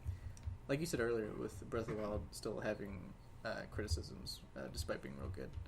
I think that was one of my main criticisms, is like just the main story is just poo-poo. For me, it was the crafting. I love the crafting, but it didn't stack with anything. So at a certain point, once you got like all the armor sets and everything, it really felt useless. Yeah, for sure. And so I hope they're able to fix that. I also... Yeah, I did feel like, I had just way too much stuff at a lot of points. It was just like, okay, I don't know why I'm still crafting things. Everything's full. Every inventory slot's got something in it. That's true. Give us more inventory slots. Yeah. Or just make it, I don't know, harder, I guess, like, or force us to use stuff. Because then you run out of stuff. I was, like, waiting for so long. I was just holding on to all these things. Like, alright, I'm going to use this. There's going to be a boss fight. I'm going to need it. Instead it was just like Skyrim, where the only reason you needed it was to fill your face full of health. Yeah. But yeah, hopefully they fix those criticisms and they listen to their fans and create an even better game. Yeah, I think they're going to, like, hard focus on the story this time. I think that was, like, the main criticism. That was my biggest criticism. Had with Breath of the Wild. I like the story, except the final boss battle was... Speaking of bosses, it would be so awesome if they had a huge variety of bosses rather than 4 different versions of Ganon. Well, I mean, they had the Taluses and the Noxes and stuff. Yeah. Do we think they're going to bring back, like, traditional dungeons? Oh, that would be interesting. I think that was also another criticism that, like, Zelda fans had. Like, these aren't my dungeons, not my... What is this elephant? I want a dungeon. I think they might do something similar to the beasts, like, because the beasts and the shrines, those were both really great ideas that Zelda Breath of the Wild did. I think they're going to do something similar to the beasts, but expand upon that idea. And last thoughts about the new Breath of the Wild? I wish it had any kind of a title. Like, sequel to Breath of the Wild. Is just the biggest tease. I wish we could have a better name. Yeah. But to be fair, Breath of the Wild didn't have a title for a long time, too. Yeah, it was just like The Legend of Zelda Wii U for the longest time. They're not so good at the names till the very end. Yeah. Oh, man. Yeah, I'm way looking forward to this. That was a really cool trailer. Yeah. When do we think we're going to get it? Do we think that's coming out next year? I'd say 2021. Yeah. They might have it by 2020 late, but, I mean, they just showed us a quick cinematic, so we really don't know anything. Yeah.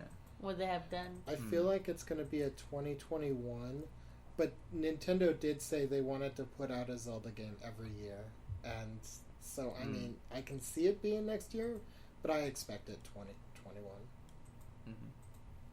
But there are also people who have done like the weird like release math, where like after like every mainline Zelda game, there's like a certain gap. There's like a threshold that they really don't ever go over, and the gap between Breath of the Wild and this one would be around next year. Okay, maybe.